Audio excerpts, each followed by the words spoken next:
Hello भैया, सबको जय यीशु मसीह की। हम धन्यवाद करते हैं आज के इस दिन के लिए, समय के लिए, संगति के लिए। यीशु मसीह का वायदा, जहाँ 2 या 3 मेरे नाम पर इकट्ठे होते हैं वहाँ उनके बीच में मौजूद होता हूँ। उन्होंने एक बार फिर हमें मौका दिया कि हम उनके महाति पवित्र शास्त्र बाइबल के द्वारा उनके बनाए हुए तमाम मनुष्यों तक उनके सुसमाचार को पहुँचा सकें। इस वीडियो के माध्यम से प्रभु यीशु मसीह ने हमें सेवा का मौका दिया कि हम उनके भंडार में से उनके भंडारी बनकर उनके भंडार के आत्मिक जीवित पवित्र वचन उनके बनाए हुए समस्त मनुष्यों तक पहुंचा सकें। हालेलुया। आइए, इससे पहले कि हम वचन से आनंदित हों, प्रभु के वचन से बलवंत हों, आशीषित हों, क्योंकि वचन आशीषित है, उससे पहले हम प्रार्थना में चलें। हालेलुया। प्यारे प्रभु यीशु मसीह नासरी जी, आप पवित्र पवित्र पवित्र प्रभु जी, मैं आपके पवित्र नाम चाहता हूँ, धन्यवाद करता हूँ आज के दिन के लिए, समय के लिए, संगति के लिए। आपका वायदा, जहाँ 2 या 3 आपके नाम पर इकट्ठे होते हैं, आप उनके पीछे मौजूद होते हो। पिता पुत्र पवित्र आत्मा जी, आपके स्थान पर आमंत्रित करते हैं। आज का दिन समय बलगड़ी आपके हाथों में सौंप देते हैं। जो भी आराधना स्तुति में गवाही प्रचार था, सब कुछ आपकी महिमा के लिए आपको बहाने पाए। पिता पुत्र पवित्र आत्मा जी, आपको स्थान पर आमंत्रित करते हैं। परम आदरणीय पिता यहोवा जी, परम आदरणीय प्रभु यीशु मसीह नासरी जी, परम आदरणीय पवित्र आत्मा जी, इस महाति पवित्र बाइबल के द्वारा, अपनी जीवित वाणी के द्वारा अपने बनाए हुए सब बच्चों से, मनुष्यों से बातचीत करें, ताकि सुनने वालों पर आपकी अनुग्रह, आशीष, दया, करुणा अब से लेकर सर्वदा तक होती रहे। मैं विनती प्रार्थना निवेदन करता हूँ और धन्यवाद करता हूँ। विशेषकर मैं अपने आप को आपके यहाँ सोता हूँ, बोलने वाला मैं नहीं, परंतु मेरे द्वारा आपका पवित्र आत्मा हूँ। आज का वचन सुनने वालों के जीवन में, प्रत्येक के जीवन में 1000 गुना फल लाए। प्रत्येक की आत्मिक आँखें, आत्मिक कान खोलना, जो भी कोई बातचीत करें आपके वचन के द्वारा बातचीत करें। आपका वचन प्रत्येक के कान और बुद्धि से होता है, उनके हृदय में हमेशा हमेशा के लिए समा जाए और उनके हृदय की पाप और गंदगी सर्वदा के लिए दूर हो जाए। हम बीमारों के लिए विनती प्रार्थना निवेदन करें, बीमार चंगे हो जाए, ऐसा अभिषेक हो प्रभु यीशु मसीह। और प्रभु यीशु मसीह, आपकी दया करुणा प्रत्येक पर बहुत ऐसे होने पर मैं विनती प्रार्थना निवेदन करता हूँ, धन्यवाद करता हूँ। बोलने वाला मैं नहीं, मैं तो आपका पवित्र आत्मा हूँ। मैं अपने दिल, दिमाग, बुद्धि, अपनी जीव कंट्रोल आपके हाथों सौंपता हूँ। प्रभु जी, आप मेरी अगुवाई करें कि आपका वचन आपकी महिमा के लिए, आपके इस महापवित्र शास्त्र के द्वारा समस्त लोग सुन के आशीषित होने पाए। मैं धन्यवाद करता हूँ। जो भी आराधना सुनते हैं वहीं प्रचार होता है, सब कुछ आपकी महिमा के लिए आपको बने पाए। कोई भी छूछे हाथ यहाँ से खाली हाथ न जाने पाए। जिसकी मानसिक चिंताओं से आजाद करना, जिसकी आर्थिक समस्या का समाधान करना, जिसको शारीरिक बीमारी हो उसको चंगा स्वस्थ करके अपनी महिमा लेना। आगे समय बलगड़ी आपके हाथों में सौंपते हुए, अपने दिल, दिमाग, प्रभु यीशु की बुद्धि को आपके हाथों में देते हुए, समय बलगड़ी आपके हाथों में देते हुए धन्यवाद धन्यवाद धन्यवाद की भेंट चढ़ाते हुए, सब कुछ अपने उद्धार करता अपने जीवित परमेश्वर प्रभु यीशु मसीह जी के आदरणीय पवित्र पवित्र पवित्र नाम से मांगते हैं, आमीन। हालेलुया। तो आइए, आज मैं आपको बताना चाहता हूँ कि यीशु मसीह आत्मा के द्वारा पैदा हुए। हालेलुया। और यहोवा जी स्वयं एक आत्मा है, पवित्र आत्मा है, पवित्र मनुष्य है। और उन्होंने कहा, आओ मनुष्य को अपनी समानता में बनाए। और उन्होंने आदम को मिट्टी से रचा और अपने नथनों से उसमें श्वास रोक दिया और आदम जीवित मनुष्य बन गया। हालेलुया। तो एक पहला आदम जो पवित्र था, और दूसरा यीशु मसीह नासरी जो पवित्र आत्मा से पैदा हुए। और यहोवा जी स्वयं पवित्र परमेश्वर हैं, पवित्र मनुष्य हैं। इसलिए उन्होंने मनुष्य को अपनी समानता बनाया, और ताकि चाहते हैं कि हर मनुष्य पवित्रता में जिए, और जो उनके वचन के आज्ञाकारिता में रहता है, अपने इमोशंस को छोड़ देता है और आत्मा में जीना शुरू करता है, वो आत्मिक मनुष्य बन जाता है। हम सब स्त्री पुरुष की मिलन की संतान हैं। हमारे पहले पिता आदम जी ने पाप किया। आदम हवा ने एक फल, जिसको परमेश्वर ने आज्ञा दे दी, इसको कभी ना तोड़ना, ना खाना, नहीं तो तुम मर जाओगे। लेकिन शैतान ने, लूसीफर ने, इब्लीस ने औरत को भरमा दिया, बहका दिया। और औरतें बड़ी सीधी और भोली होती हैं, इसलिए उसने औरत को अपना शिकार बनाया और कहा, इस वाले पेड़ के फल को तोड़ के तुम खाओ। तो उसने कहा कि हमारे पिता यहोवा जी ने आज्ञा दी है, इस फल को कभी ना छूना, नहीं तो तुम मर जाओगे। और शैतान ने फरमाया कि तुम इसको खाओगे तो निश्चय ना मरोगे, बल्कि तुम परमेश्वर के तुल्य हो जाओगे। तो औरत ने उस फल को देखा और वो फल उसे मन भाव लगा, उसने थोड़ा चखा और उसे वो स्वादिष्ट लगा। उसकी आंखें, आत्मिक आंखें खुल गई और उसकी संसारिक आंखें खुल गई, प्रभु क्षमा करे, उसकी संसारिक आंखें खुल गई और उसने अपने आप को जाना कि मैं तो नग्न हूँ। और वो उसने पति को भी खिलाया और आदम ने भी खाया, तो उसकी भी संसारिक आंखें खुल गई और उनको ज्ञान हो गया, बोध हो गया कि हम तो नग्न हैं। और उन्होंने अंजीर के पत्ते फटाफट अपने पत्ते से अपने तन को ढका। और जब यहोवा सुबह के पहर में घूमने आता था तो उसकी आवाज़ सुन करके वो बारी में, खेत में, खिड़की में, खेत में पीछे छुप गए। यहोवा ने कहा, आदम आदम तू कहाँ है? उसने कहा, उत्पत्ति 3:12, जेनेसिस 3:12, जिस स्त्री को तूने मेरे संग रहने को दिया उसी ने फल दिया, सो मैंने खाया। यहोवा जी ने पूछा, क्या तूने, जिसकी मैंने आज्ञा दी थी, तुझे मना किया था कि ये फल तोड़ के नहीं खाना, क्या तूने खाया? उसने यहोवा जी को बजाय अपनी गलती को स्वीकार करने को उसने कहा कि जिस औरत को तूने मेरे संग रहने को दिया, 3:12 पे लिखा जेनेसिस, उसी औरत ने फल दिया, सो मैंने खाया। हालेलुया। और औरत पर दोष लग गया और औरत का दोष मिटाने के लिए ही यीशु मसीह जो है मरियम की कोख से पैदा हुए। इसलिए पूरी बाइबल में कहीं पर भी यीशु मसीह ने मरियम को ना तो माँ कहा, ना उनका नाम लिया मरियम, हे नारी, हे स्त्री, हे महिला, ऐसे करके बात करी। आदम ने कहा, जिस स्त्री को तूने मेरे संग रहने को दिया है उसी ने उस वृक्ष का फल मुझे दिया और मैंने खाया। तो यहाँ पर उसने दोष लगा दिया। औरत से पूछताछ हुई, औरत ने कहा, मुझे सर्प ने बहकाया। तो परमेश्वर ने तीनों को जब बातचीत करी और तीनों का दोष पाया तो उन्होंने तीनों को श्राप दिया और वो श्राप आज तक चल रहा है। हालेलुया। तो तब यहोवा परमेश्वर ने स्त्री से कहा, तूने ये क्या किया है? स्त्री ने कहा, सर्प ने मुझे बहका दिया, तब मैंने खाया। तब यहोवा परमेश्वर ने सर्प से कहा, तूने जो यह किया इसलिए तू सब घरेलू पशुओं से अधिक, सबसे और सब बनेले पशुओं से अधिक श्रापित है। तू पेट के बल चला करेगा और जीवन भर मिट्टी चाटता रहेगा। तो सांप को श्राप दिया और वो पेट के बल चला करेगा।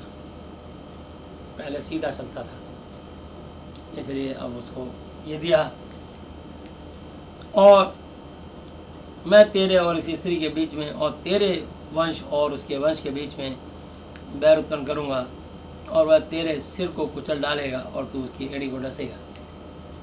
पहला श्राप। इसलिए जब भी किसी को सांप दिखाई देता है, लोग कभी नहीं कहते कि सांप की पूंछ पर डंडा मारो या पीठ पर डंडा मारो, सब कहते हैं इसके फन पर डंडा मार तो मरेगा। और सांप सीधा पैर में, एड़ी में डसता है। तो ये श्राप परमेश्वर ने दिया, इसलिए तब से ये चला आ रहा है कि सांप हमेशा पैर पे डसेगा और मनुष्य की एड़ी को डसेगा और मनुष्य सर का फन कुचलेगा। फिर स्त्री से उसने कहा, मैं तेरी पीड़ा और तेरे गर्भवती होने के दुख को बहुत बढ़ाऊंगा और तू पीड़ित होकर एक बालक उत्पन्न करेगी, बच्चा उत्पन्न करेगी, चाहे बेटा चाहे बेटी। औरत का दूसरा जन्म होता है और एक लड़की से वो महिला तभी बनती है जब उसके संतान पैदा होती है। और ऐसी और तेरी लालसा तेरे पति की ओर होगी और वह तुझ पे प्रभुता करेगा।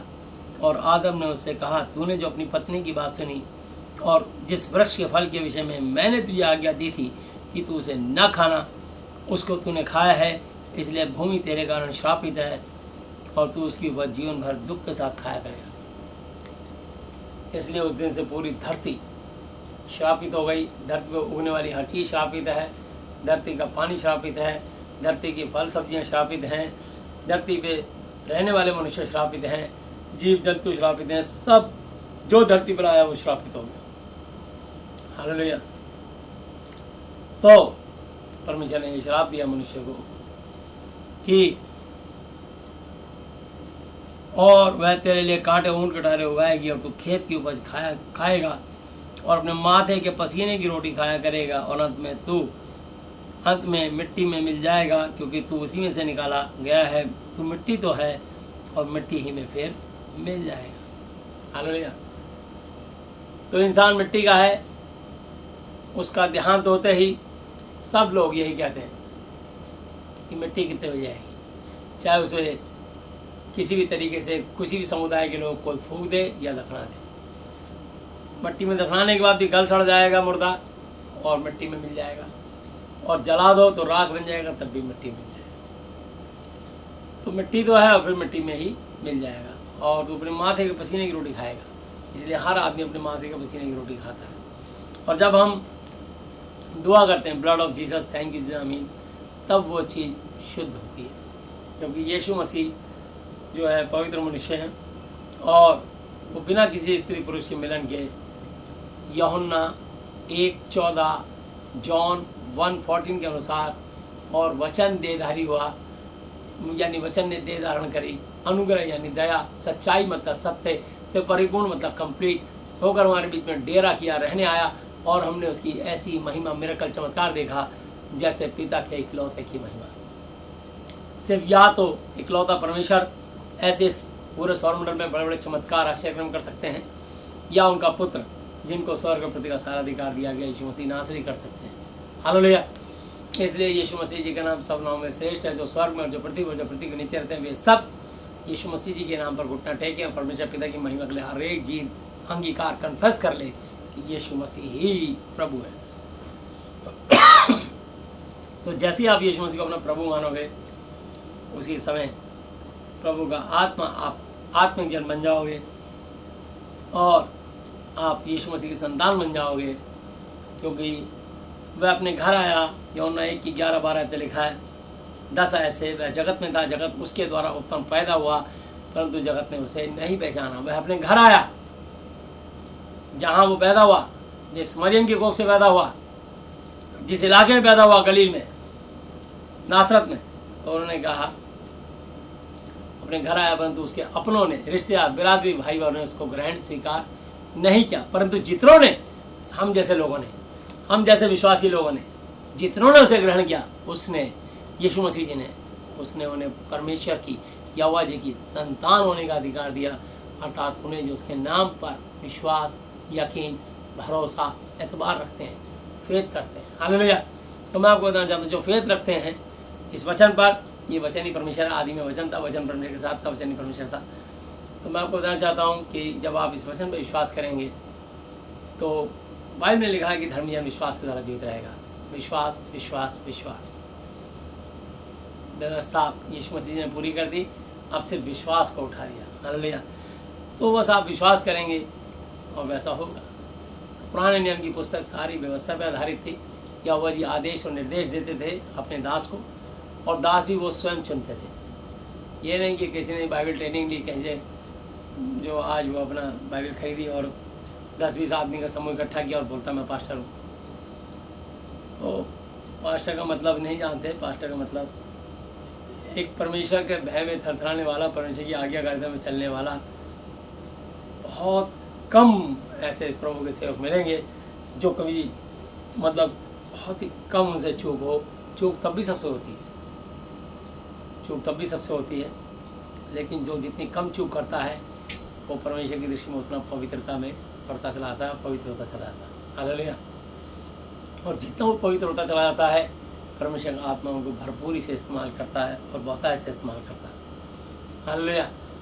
परमेश्वर एक आत्मा, उनको एक बर्तन चाहिए, और वो बर्तन वही बन पाएगा जो उनका भय मानते हुए, थरथराते हुए, अपने मुंह के एक बोल को संभल के बात करे, बाइबल की बात करे, बाइबल के वचन बोले और परमेश्वर की इच्छा को पूरा करे। वो है असलियत में असली प्रभु का पास्टर, सेवक, दास, वही है। हालेलुया। तो यहोवा जी ने तो किसी को संतान नहीं बोला, बस एक यीशु मसीह का ये मेरा प्रिय पुत्र है, इसकी सुनो। और इब्राहिम को बोला तू मेरा मित्र है। हालेलुया। पर किसी को भी पुत्र यीशु मसीह के अलावा नहीं बोला, पर यीशु मसीह ने लिखा कि जितनों को उसने ग्रहण किया उसने उन्हें परमेश्वर की संतान होने का अधिकार दिया, अर्थात उन्हें जो उसके नाम पर विश्वास, यकीन, भरोसा, एतबार रखते हैं। तो जैसे ही आप इस वचन में एतबार करोगे आप परमेश्वर की संतान बन जाओगे। हालेलुया। और जब आप परमेश्वर की संतान बनोगे उसी समय आपके अपने लोग आपके बैरी हो जाएंगे। जब आप वचन के अनुसार चलोगे तो, वचन के अनुसार नहीं चलोगे तो कुछ होने वाला नहीं है, फिर तुम एक नामधारी विश्वासी हो। सच्चा कामधारी विश्वासी वो होता है जो परमेश्वर की इच्छा को पूरी करे। यीशु मसीह जब तक अपनी जिस घर में पैदा हुए मरियम की कोख से, और यूसुफ ने पाल पोस के बड़ा किया, तो वो तब तक उन्होंने 30 साल तक कुछ नहीं कहा, संसारी काम करते रहे। लेकिन एक बार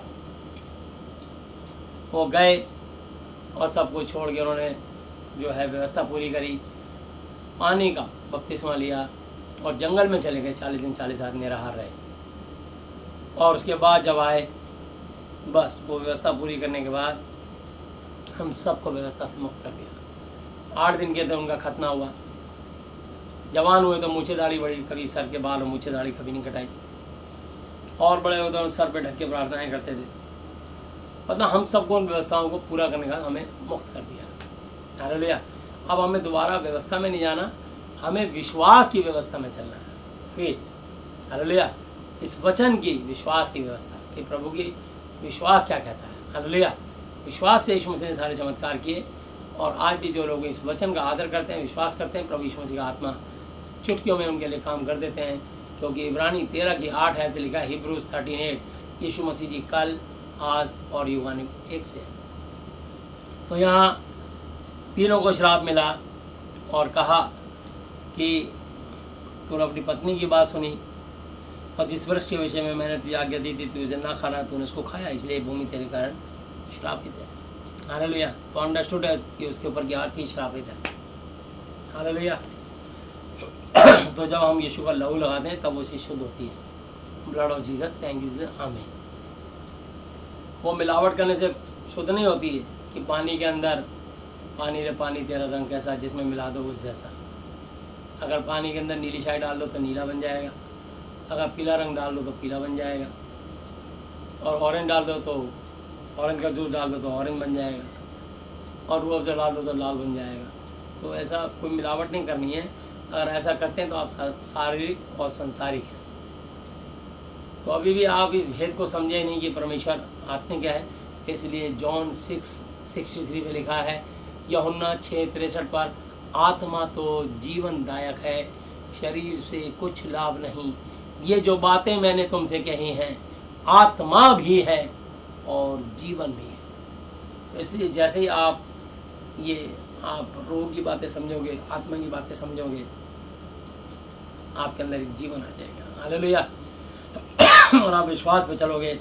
मैंने 21.5 साल में यीशु मसीह जी को कभी नहीं देखा, लेकिन इस विश्वास के वचन से मैंने प्रार्थना करी, और जितनों के लिए प्रार्थना करी, और जिन्होंने सामने विश्वास किया, प्रभु यीशु मसीह ने उनको सेकंडों में काम कर दिया। हालेलुया। यीशु मसीह ने कई मुर्दों को जिंदा कर दिया, कई कोड़े लोगों को बिल्कुल सीधा कर दिया, पैर हाथ सड़ गए थे उनको नया बना दिया।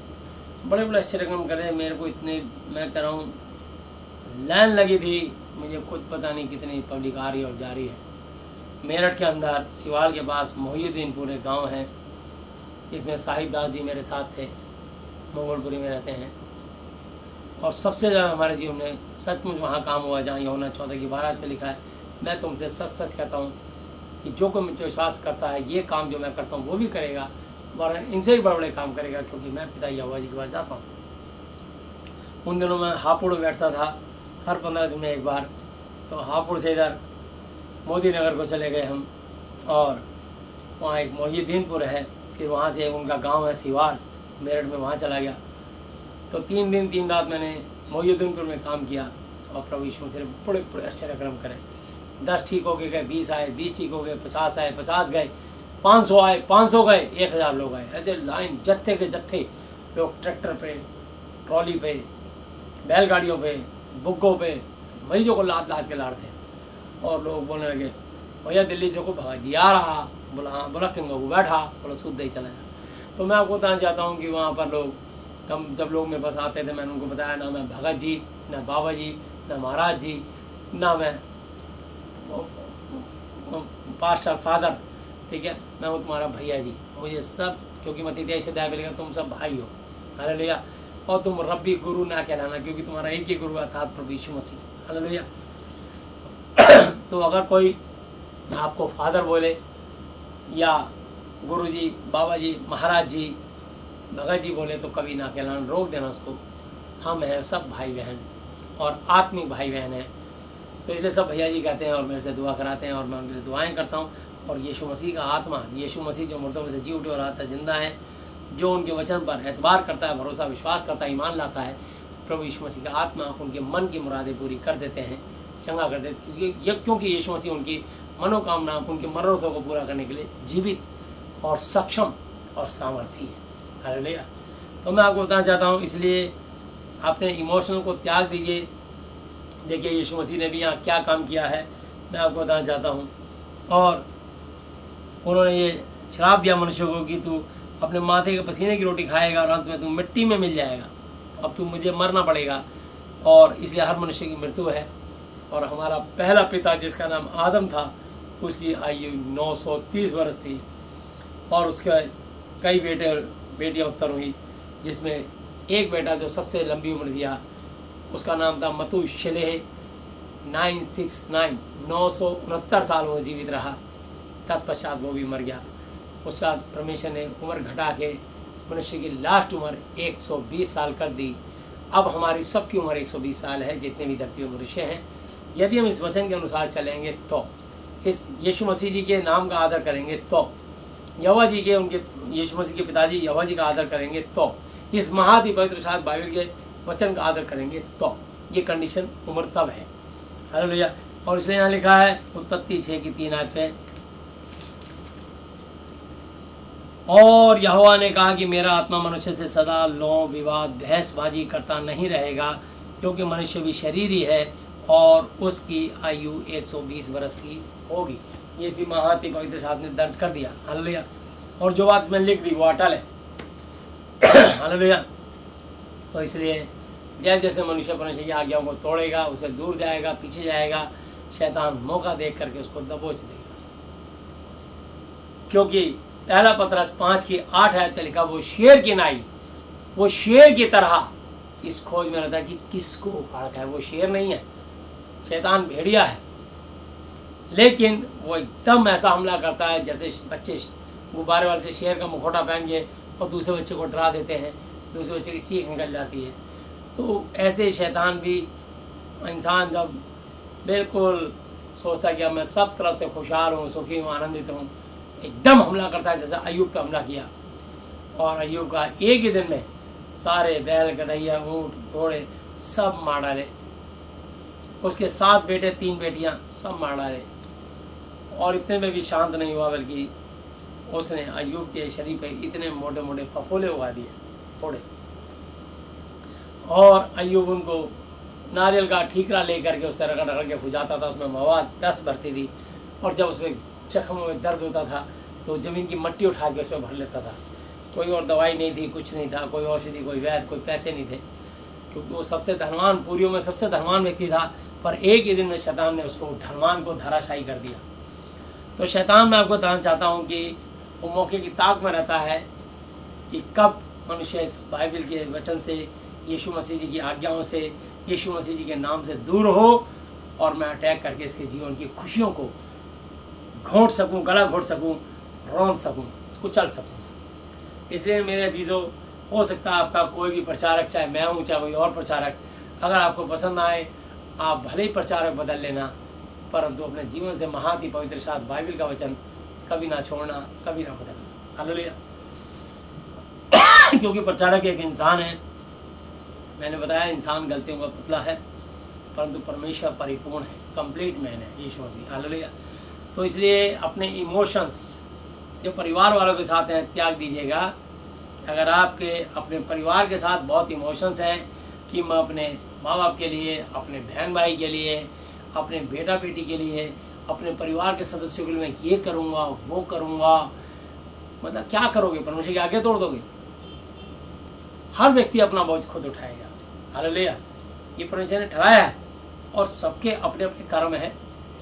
हालेलुया। लिखा है, ये बात परमेश्वर ने लिखी है कि यिर्मयाह 17 की 9 और 10 आयत पे, मन तो सब वस्तुओं से अधिक धोखा देने वाला होता है, उसमें असाध्य रोग लगा है, उसका भेद कौन समझ सकता है? परंतु मैं यहोवा मन की जांचता और हृदय को तोलता हूँ, ताकि प्रत्येक जन को उसकी चाल चलन अर्थात उसके कर्मों के अनुसार उसका प्रतिफल दो। हालेलुया। तो आपके कैसा चाल चलन, कैसे कर्म है? क्या आपके चाल चलन और कर्मों से परमेश्वर प्रसन्न हो रहे हैं? क्या आपके चाल चलन, आपके व्यवहार से यीशु मसीह जी प्रसन्न हो रहे हैं? यदि हाँ तो ठीक, और यदि यीशु मसीह आज्ञा के बाहर जा रहे हैं तो गलत। हालेलुया। आप गलातियों की पुस्तक 6 अध्याय उसकी 1 आयत से मैं आपको पढ़ाना चाहूँगा।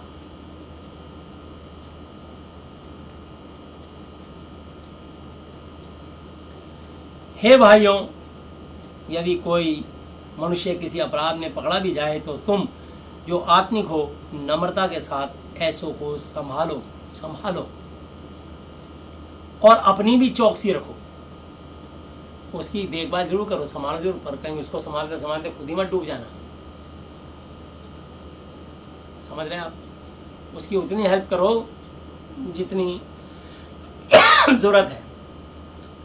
आप उसके जिम्मेदार नहीं। सारी दुनिया को चलाने और खिलाने वाला प्रभु यीशु मसीह महान है। तो लिखा है, मैं यहोवा मन की जांचता हृदय को तोलता हूँ, ताकि प्रत्येक जन को उसी की चाल चलन अर्थात यानी उसके कर्मों के अनुसार उसका प्रतिफल दूँ। आपकी चाल चलन और कर्म कैसे हैं वो परमेश्वर।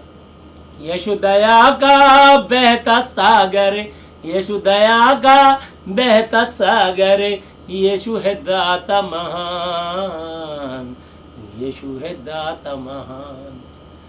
मुक्ति दिलाए यीशु नाम, शांति दिलाए यीशु नाम। मुक्ति और शांति दिलाने वाला यीशु का नाम है, तो सब नामों में श्रेष्ठ है। यदि आप उस नाम का आदर करते हैं और जो सामने वाला उसका आदर नहीं करता, आप उसको कितना बचाने की कोशिश कीजिए, आप भी उसके साथ डूब जाएंगे। क्योंकि आप परमेश्वर की आज्ञा के विरुद्ध जा रहे हैं, आप भावनाओं में जी रहे हैं। भावनाएं अलग है, शरीर अलग है, आत्मा अलग है। हालेलुया। और ये दोनों एक दूसरे के विरोध में काम करते हैं, इसलिए कभी गलती मत करना। शरीर अलग खींचेगा, आत्मा अलग खींचेगा। हालेलुया। मैं इसको भी आपको बताऊंगा। ऐसों को संभालो और अपनी भी चौकसी रखो कि तुम भी परीक्षा में ना पड़ो।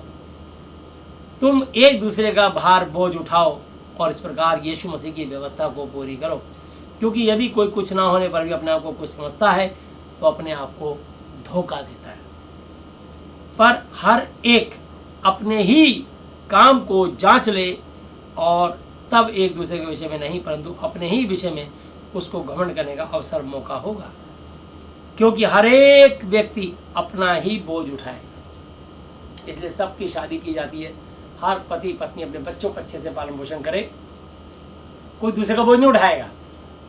छोटी मोटी हेल्प कर सकते हैं भाई बहन की, ये वो, लेकिन आप उसका बोझ नहीं उठा सकते।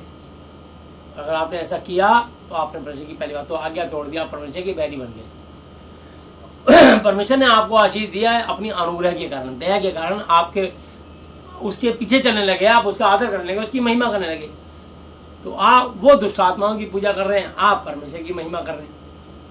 आप जीवित परमेश्वर की आज्ञाकारिता में चल रहे हैं, वो शैतान की आज्ञाकारिता में चल रहा है। तो भाई गंदा पानी और साफ पानी दोनों मिलाओ तो क्या होगा?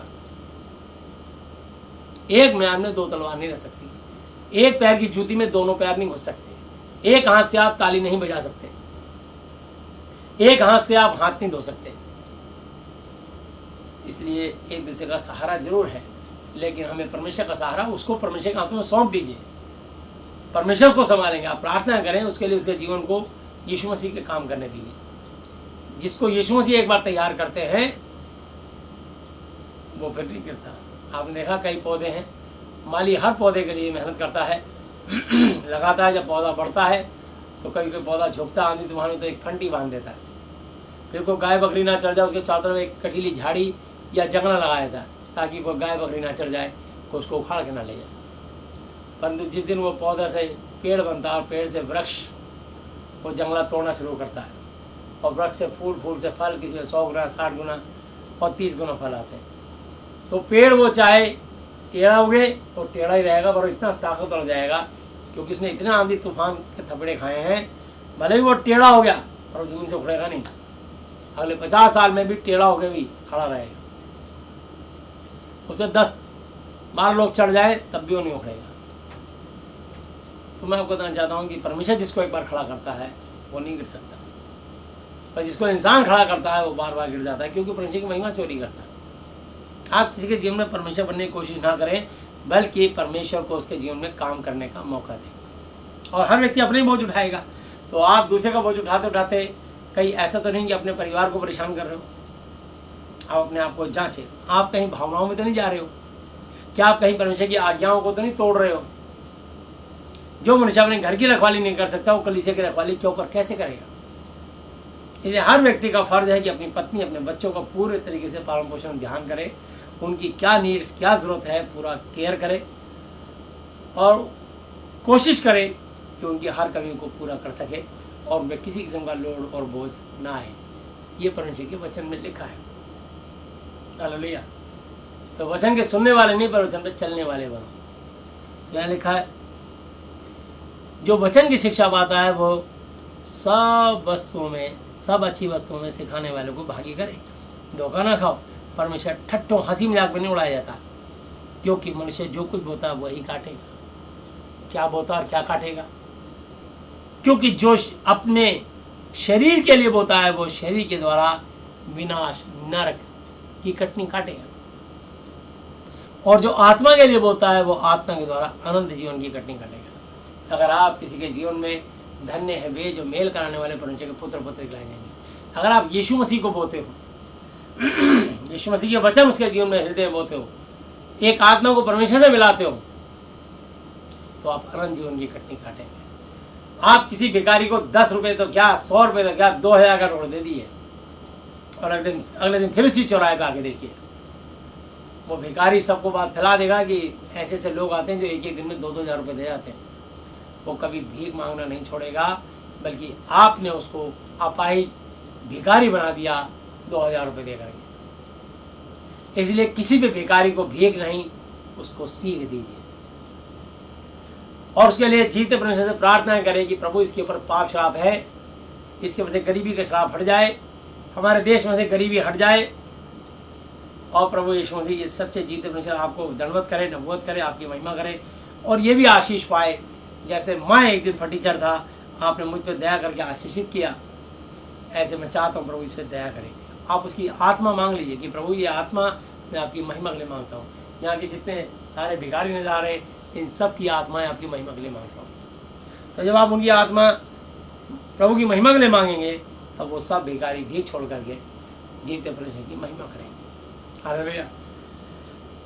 और उनका जीवन बदल जाएगा, उनकी पीढ़ियाँ, उनकी पुश्तें बदल जाएंगी, क्योंकि भीख मांगना भी एक 4 पुस्तों पर श्राप चलता है। जो मूर्ति पूजा करेगा उसको, उसके बेटों, उसके पोतों, पड़पोतों को पितरों का दंड दिया करता हूँ। 4 पुस्तों पे ऑटोमेटिक श्राप चलता है, और जो मूर्ति पूजा छोड़ देता है उसकी 1000 पीढ़ियों पे आशीष चलती है, व्यवस्था विवरण 7:9 के अनुसार। और 4 पुस्तकों पे श्राप निर्गमन, एक्सोडस 20 चैप्टर की 5 और 6 के अनुसार, 4, 5, 6 के अनुसार 4 पीढ़ियों पे श्राप चलता है। हालेलुया। और 4 और 5 आयत के अनुसार 6 आयत पे लिखा, जो मेरी आज्ञाओं को मानता हूँ उन हज़ारों पर मैं करुणा दया किया करता हूँ। तो परमेश्वर उन पर दया करुणा करता है अगर मनुष्य उसकी आज्ञा माने तो। हालेलुया। तो वो दयालु परमेश्वर, और यहाँ लिखा है, क्योंकि जो अपने शरीर के लिए बोता है वो शरीर के द्वारा विनाश की कटनी काटेगा, जो आत्मा के लिए बोता है वो आत्मा के द्वारा अनंत जीवन की, कभी ना खत्म वाली स्वर्ग की कटनी काटेगा। हम भले काम करने में ही आप हौसला ना छोड़ें, क्योंकि यदि हम ढीले ना हो तो ठीक समय पर कटनी काटेंगे। इसलिए जहाँ तक अवसर मौका मिले हम सभी के साथ भलाई करें, विशेष करके खास करके विश्वासी भाई बहनों के साथ। हालेलुया। तो जब हम शारीरिक व्यक्ति होते हैं तो मैं आपको बताना चाहता हूँ कि 5 की 13 आयत भी ध्यान से देख लीजिए। गलातियों 5 की 13 आयत, हे भाइयों तुम स्वतंत्र होने के लिए बुलाए गए हो। किसलिए बुलाए गए हो? आज़ाद, स्वतंत्र होने के लिए। परंतु ऐसा ना हो कि यह स्वतंत्रता शारीरिक कामों के लिए अवसर मौका बने, वरन प्रेम से एक दूसरे के दास बनो। प्रेम से, हालेलुया। क्योंकि हमारी व्यवस्था, क्योंकि सारी व्यवस्था इस एक ही बात में पूरी हो जाती है कि तू अपने पड़ोसी से अपने समान प्रेम रख। और यदि तुम एक दूसरे को दांत से काटते और फल खाते हो तो चौकस रहो कि एक दूसरे का सत्यानाश न कर दो। अगर विश्वासी कोई लूटे ठगे, फरेब छल करे, एक दूसरे का हक मारे तो तुम नाश कर दो। हालेलुया। वो क्या रिश्तेदार, क्या भाई जो एक दूसरे का ही शोषण कर रहा है, अपना पैसा बचा रहा है और दूसरे के घर में सेंध लगा रहा है। ये महापाप। हालेलुया।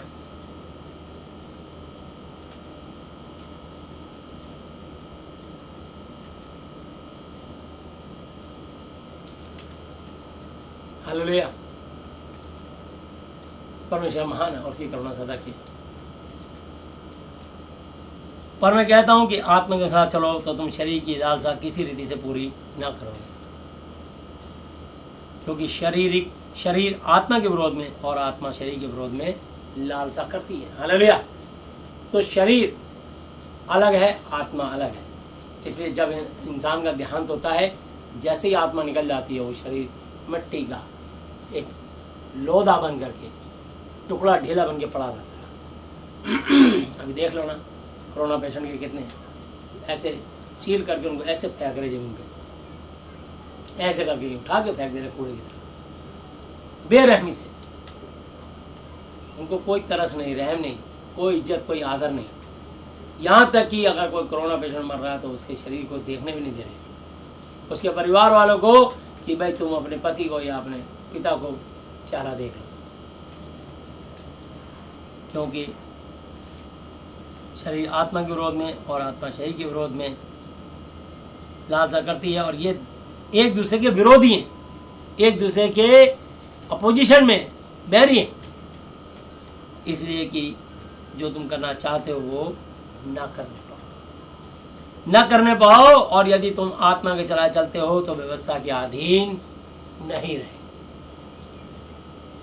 शरीर के काम तो प्रकट उजागर हैं, अर्थात व्यभिचार, गंदे काम, लुच्चपन, मूर्ति पूजा, जादू टोना, तंत्र मंत्र जंतर करना, बैर दुश्मनी करना, झगड़ा लड़ाइयाँ करना, ईर्ष्या जलन रखना और एक दूसरे के प्रति क्रोध, गुस्सा खाना, एक दूसरे के प्रति विरोध करना और फूट डाल के आपस में, और विधर्म, धर्म की बातों के पीछे लड़ाई करना, तेरा मजहब, तेरा मेरा धर्म, तेरा धर्म, रिलीजन पे लड़ाई करना, डहा, भेदभाव, पक्षपात करना, मतवालापन, नशा करके, शराब, चरस, अफीम, गांजा समेत पी के नशे में मत वाले हो गए, बस अपनी ही मनमानी कर रहे हैं। बीवी बच्चों की क्या हालत है, क्या दुर्दशा है, परिवार की क्या दुर्दशा है, कैसे चल रहा है, कोई प्रेम, कोई स्नेह, कोई है ही नहीं उनको लगाव। जब लगाव नहीं तो शादी क्यों की थी?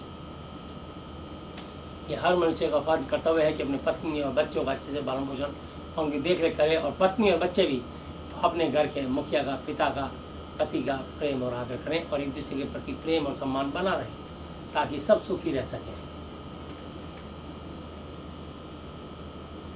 लीला क्रीड़ा यानी व्यभिचार, वेश्याओं के कोठों पर जाना और इनके ऐसे ऐसे और काम हैं, इनके विषय में मैं तुमसे पहले से कह देता हूँ कि जैसा पहले कह भी चुका हूँ कि ऐसे ऐसे काम करने वाले परमेश्वर के राज्य के वारिस, स्वर्ग के वारिस नहीं होंगे। पर आत्मा का फल प्रेम, आनंद,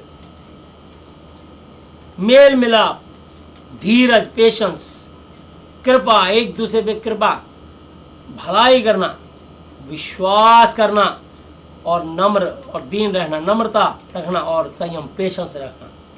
ऐसे ऐसे कामों के विरोध में कोई भी व्यवस्था नहीं। और जो यीशु मसीह के हैं, उन्होंने शरीर को उसकी लालसाओं और अभिलाषाओं समेत क्रूस पर समर्पित कर दिया, चढ़ा दिया। हालेलुया। यदि हम आत्मा के अनुसार जीवित हैं तो आत्मा के अनुसार चले भी। हम घमंडी होकर ना तो एक दूसरे को छेड़ें, ना एक दूसरे से भेदभाव पक्षपात करें। हालेलुया। इसलिए इस गलातियों 6:10 को याद रखना कि जहाँ तक हो सके हम सभी की मदद करें, विशेषकर विश्वासी भाई बहनों। इसलिए हमें इस बात का ध्यान रखना है, कोई विश्वासी है तो ठीक, नहीं है तो दूसरे मत का है, वो अपनी बात करेगा, तुम्हारे बीच में तनाव हो जाएगा, तुम्हारे बीच में आपस में मतभेद हो जाएगा, तुम्हारा आपस का प्रेम खत्म हो जाएगा, क्योंकि रिलीजन के पीछे बहस विवाद और झगड़ा हो जाएगा और तुम्हारी मोहब्बत को शैतान छीन देगा। क्योंकि तुम्हारे मत का नहीं, तुम उसके मत के नहीं, तुम परमेश्वर की बातें करोगे, वो शैतान की बातें करेगा। इसलिए आप जीवित परमेश्वर की महिमा की बात करोगे, वो गूंगी बहरी मूर्तियों की बात करेगा जिनमें आत्मा नहीं है, वो उनकी कहानी किससे सुनाएगा। इसलिए मैं आपको बताना चाहता हूँ कि हमारा दोनों जगह पे मेल नहीं हो सकता। इसलिए पहले जांचें, हो सके तो उसको विश्वासी बनाएं, और अगर विश्वासी बनना नहीं चाहता तो उसको उसके हाथ पे छोड़ दीजिए। जो अपनी दुनिया में जहाँ खुश है उसको खुश रहने दीजिए। जब उसका समय आएगा, सबोपदेशक 3 अध्याय पे लिखा, आकाश के नीचे प्रत्येक काम का एक समय है। जब मेरा समय आया, जब पौलुस का समय आया, शाऊल का समय आया, जब मूसा का समय आया, तब परमेश्वर ने उनको अपने पास बुलाया ना। तो हर चीज समय पर निर्धारित है और परमेश्वर ने ये समय बना रखा है। किसी को पता था दुनिया में कोरोना नाम की कोई चीज आएगी और इस तरीके से पूरी देश और दुनिया ठप हो जाएगी? कि समय सब निर्धारित होते हैं कि क्या होगा क्या होगा। किसी को पता था नोटबंदी होगी, किसी को पता था कि जीएसटी लगेगी, किसी को पता था कि हमारा ऐसा वजीर आजम आएगा और ऐसे ऐसे नए नए कानून बना देगा? किसी को नहीं पता था। अभी पता नहीं और कितने शासक आएंगे और कितने शासक आगे जा चुके जिन्होंने अपनी अपनी नीतियाँ अपनी अपनी जो है बना करके पॉलिसियों को लागू किया। सबका अपना राज्य और अपना साम्राज्य करने का तरीका होता है, और हम सब राजा के अधीन हैं। जो राजा हमारा कहेगा हमें उनकी बात माननी है। क्या हमने पहले नहीं मानी? जब डीजल की गाड़ियों को काट के सीएनजी बनाया गया था, जब आगे बैठने वाले को ड्राइवर से लेके और जो आगे सीट बैठेगा बेल्ट लगानी पड़ेगी, मोटरसाइकिल पे जो पीछे बैठेगा उसको भी हेलमेट लगाना अनिवार्य होगा, यहाँ तक कि महिलाएं भी हेलमेट लगाएंगी। तो जैसे जैसे ये हमारे फेवर में, और हमारे ये जो हमारा शासक होता है, चाहे वो मुख्यमंत्री हो और चाहे वो प्रधानमंत्री हो और चाहे वो राष्ट्रपति हो, वो हमारे को अपने बच्चों की तरह प्यार करते हैं और संतान जैसा उनका एक बाप का दिल होता है, और अपनी प्रजा को एक राजा बाप की तरह देखता है, और उसकी आंखें उसकी सोच अपनी प्रजा के हित में रहती है। और ऐसे ही वो परमेश्वर सारे सौर मंडल को बनाने वाला, वो सारे सौर मंडल की, वो ना केवल इंसानों की, ना केवल पशु पक्षियों की, ना केवल जीव जंतु और जलचर जंतुओं की, यहाँ तक कि पेड़ पौधों तक का भी वो ध्यान रखने वाला परमेश्वर है कि किस पेड़ पौधे को पानी दे के हरा भरा कर दूँ, किस फसल को उगा दूँ, किससे किसको पूर्ति करूँ। ये सब परमेश्वर जानते हैं। इसलिए उन्होंने कैसा कैसा सिस्टम बनाया कि पानी को गर्म करके भाप बनाना, बादल बनेंगे, फिर आएंगे, जहाँ जहाँ पानी कमी होगी वहाँ बरसाएंगे, और धरती को इतना पानी देंगे कि उनका पेट भर जाएगा, और नीचे जो हैंडपम्प कुएँ हैं सब लबालब भर जाएंगे, ओवरफ्लो हो जाएंगे। वो पानी नालियों में जाएगा, नाली से नालों में जाएगा, नालों से नदियों में जाएगा, नदियों से फिर समुद्र में जाएगा, और समुद्र से फिर भाप बन के फिर। ये परमेश्वर ने नियम बनाए। वो सौर मंडल पे नियंत्रण करते हैं, ये मनुष्य अपने अपने कंट्रियों पे नियंत्रण करते हैं। इसलिए यहाँ के शासक और यहाँ के नियंत्रण करने वालों में चूक हो सकती है, क्योंकि सब मनुष्य हैं, और होती है क्योंकि परफेक्ट नहीं है। परंतु परमेश्वर परफेक्ट है, किसको कितने दिन धरती पर रखना है और किसको कब अपने स्वर्ग में बुलाना है। हम लोग परदेसी यात्री मुसाफिर हैं। जितने दिन तक उन्होंने आत्मा जीवन सांस दी है, उनकी महिमा इबादत और उनकी खराई सच्चाई से महिमा करनी है। उनके वचन को, सुसमाचार, उनकी खुशबू, उनकी महक, उनकी आशीषित वचन को उनके बनाए हुए बच्चों तक, उनके मनुष्य तक पहुँचाना है। और जो मनुष्य स्वेच्छा से इस सुसमाचार को ग्रहण करेगा उसको दिया जाएगा, और जो स्वीकार ग्रहण नहीं करना चाहता है उससे जो उसके पास है वो भी ले लिया जाएगा। यह है परमेश्वर का तरीका। परमेश्वर किसी को जबरदस्ती नहीं देते कि आप यीशु को मानिए। क्यों माने? जब लोग फंसते हैं, जब कोई रास्ता नहीं, जब कहीं नहीं, तब यीशु मसीह आप ही है जो सारी दुनिया में असंभव को संभव करने की ताकत रखते हैं। इसलिए मत्ती 19:26 आयत में लिखा है कि ये मनुष्य से तो हो नहीं सकता, परमेश्वर से हो सकता है। परमेश्वर से सब कुछ हो सकता है। वो सारे सौर मंडल को चलाने वाले, बनाने वाले परमेश्वर हैं। वो समय पे सबको आहार देते हैं। हालेलुया। किसको कैसे कहाँ पहुँचाना ये उनका काम है। किसको कैसे ज़िंदगी देनी है उनका काम है। किसकी ज़िंदगी कैसे बचानी है उनका काम है। हालेलुया। तो ये परमेश्वर की बात परमेश्वर जानते हैं, आप सोच नहीं पाएंगे कहाँ पर एकदम से ऐसा हाल से बेहाल हो जाना है। लोगों को समझ नहीं। अभी कुछ दिन पहले टिड्डियाँ आ गई थी, कितनी टिड्डियाँ, लाखों टिड्डियाँ आ गई, करोड़ों अरबों खरबों टिड्डियाँ आ गई। ये पहले भी परमेश्वर ने ऐसा किया।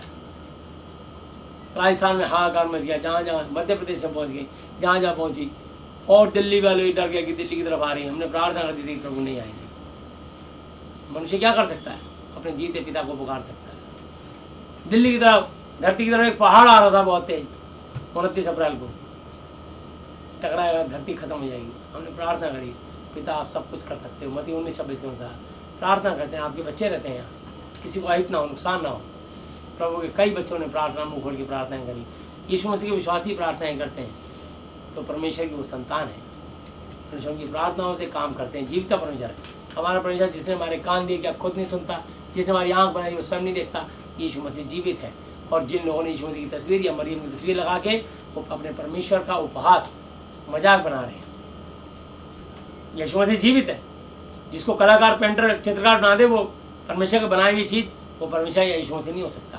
वो एक कल्पना, एक मन गढ़ंत कहानी जो निर्जीव है, जिसमें आत्मा नहीं है, वो निर्जीव है, उसमें जीवन नहीं है। और कई लोग भावनाओं में आके उसके आगे हाथ जोड़ते हैं, शीश झुकाते हैं, उसी समय दुष्ट आत्मा को कैच कर लेती है। असली परमेश्वर को बुरा लगता है कि मेरे वचन की ओर ध्यान नहीं दे रहे, मेरी आज्ञा, मेरी शिक्षा की ओर ध्यान नहीं दे रहे, भावनाओं में बस चले जा रहे हैं। आप देखिए यीशु मसीह के भी भाई बहन आए और यीशु मसीह ने क्या जवाब दिया। आप देखिए यीशु मसीह का और सीखिए यीशु मसीह क्या करते हैं और क्या कहते हैं। हालेलुया। और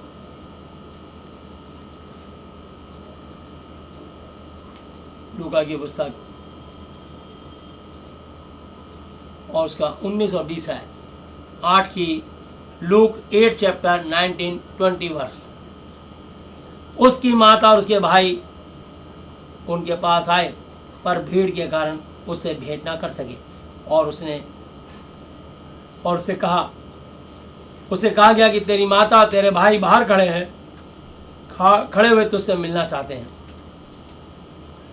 उसने उसके उत्तर में उनसे कहा कि मेरी माता, मेरे भाई ये ही हैं जो मेरे परमेश्वर यहोवा जी का वचन सुनते और मानते हैं। ये मेरे 12 चेले और ये सारी पब्लिक जो मेरे पीछे चल रही है, यही मेरी माता, यही मेरे भाई और यही मेरे बहन। तो आप क्या समझो, आपके वो माता बहन भाई हैं जिनको आपने एक माँ की कोख से जन्म लिया है। उनके अंदर तो शैतान ने अपनी जगह बना ली। जैसे शैतान पहले तुम्हारे अंदर था, तुमको भरमाता था और सताता था, आए दिन बीमार करता था, और तुम समझते थे कि शायद भाग्य में लिखा है, मुकद्दर में लिखा है, किस्मत में लिखा है, और कोई ग्रह की कष्टी आ गई और आप उनमें टोना टोटका करते थे और इधर उधर छोटे मोटे टोटकों में अपने जीवन गुजारते थे। तो परमेश्वर का जब ये ज्ञान आता है, तब ये छुटभैया बातें सब छोड़ दी जाती हैं और सच्ची और परफेक्ट बातें जो इसमें लिखी हैं। क्योंकि बाइबल में लिखा बुरी बातों की चर्चा करना भी लाज की, शर्म की बात है, इसलिए मैं उनकी चर्चा नहीं करना चाहता। क्योंकि मैं इन सब चीज़ों के बारे में बहुत मैंने गहन अध्ययन करके जो भी तंत्र मंत्र यंत्र जंत्र सीखा था उसको मैं भूल जाना चाहता हूँ। हालेलुया। इसलिए मैं उसको भूल चुका हूँ, अपने जीवन से उस चैप्टर को फाड़ चुका हूँ। मेरे जीवन में सिर्फ परमेश्वर की बातें हैं, यीशु मसीह, आपकी सच्चाई, खराई और पवित्रता की बातें हैं। अब मेरे को किसी की निंदा, बुराई, आलोचना करने की जरूरत नहीं, किसी की कमी बताने की जरूरत नहीं। मैं अपने पिता की अच्छाई और सच्चाई बताना चाहता हूँ। हालेलुया। तो इसलिए यीशु मसीह ने अपनी माता और अपने भाई बहनों से मिलने से इनकार कर दिया।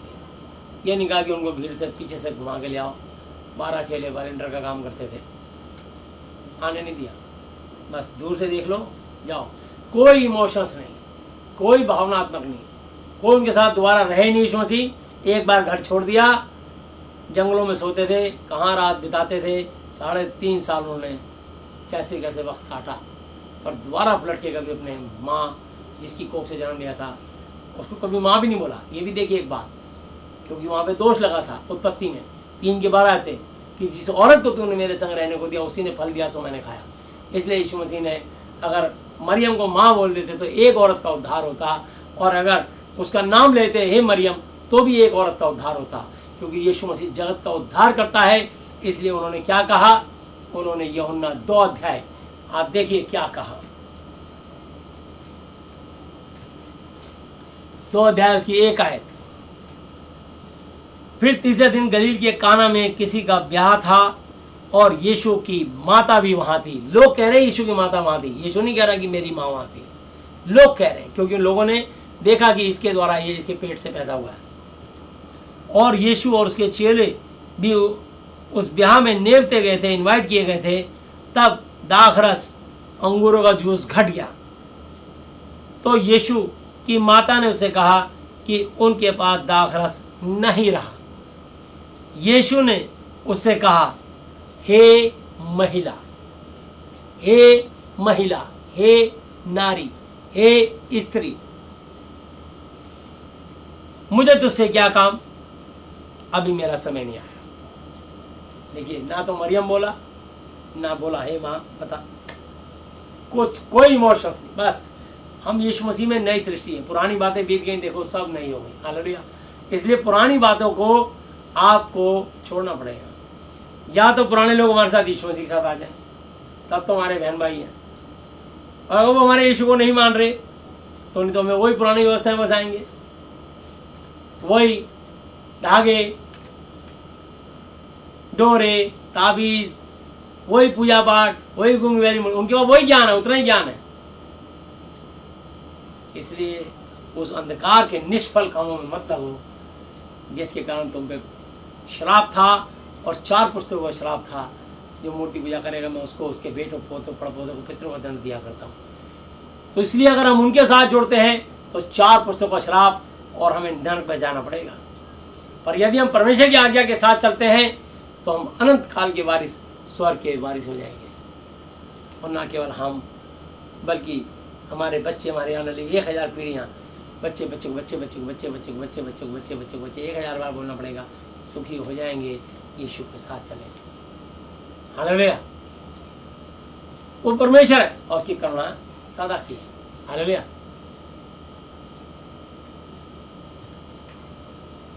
तो इसलिए वो परमेश्वर महान है। हालेलुया। हे महिला, मुझे तुझसे क्या काम, अभी मेरा समय नहीं आया। और उसकी माता ने सेवकों से कहा, जो कुछ वह तुमसे कहे वही करना। वहाँ यहूदियों के शुद्ध करने की रीति के अनुसार पत्थर के 6 मटके धरे थे। हालेलुया।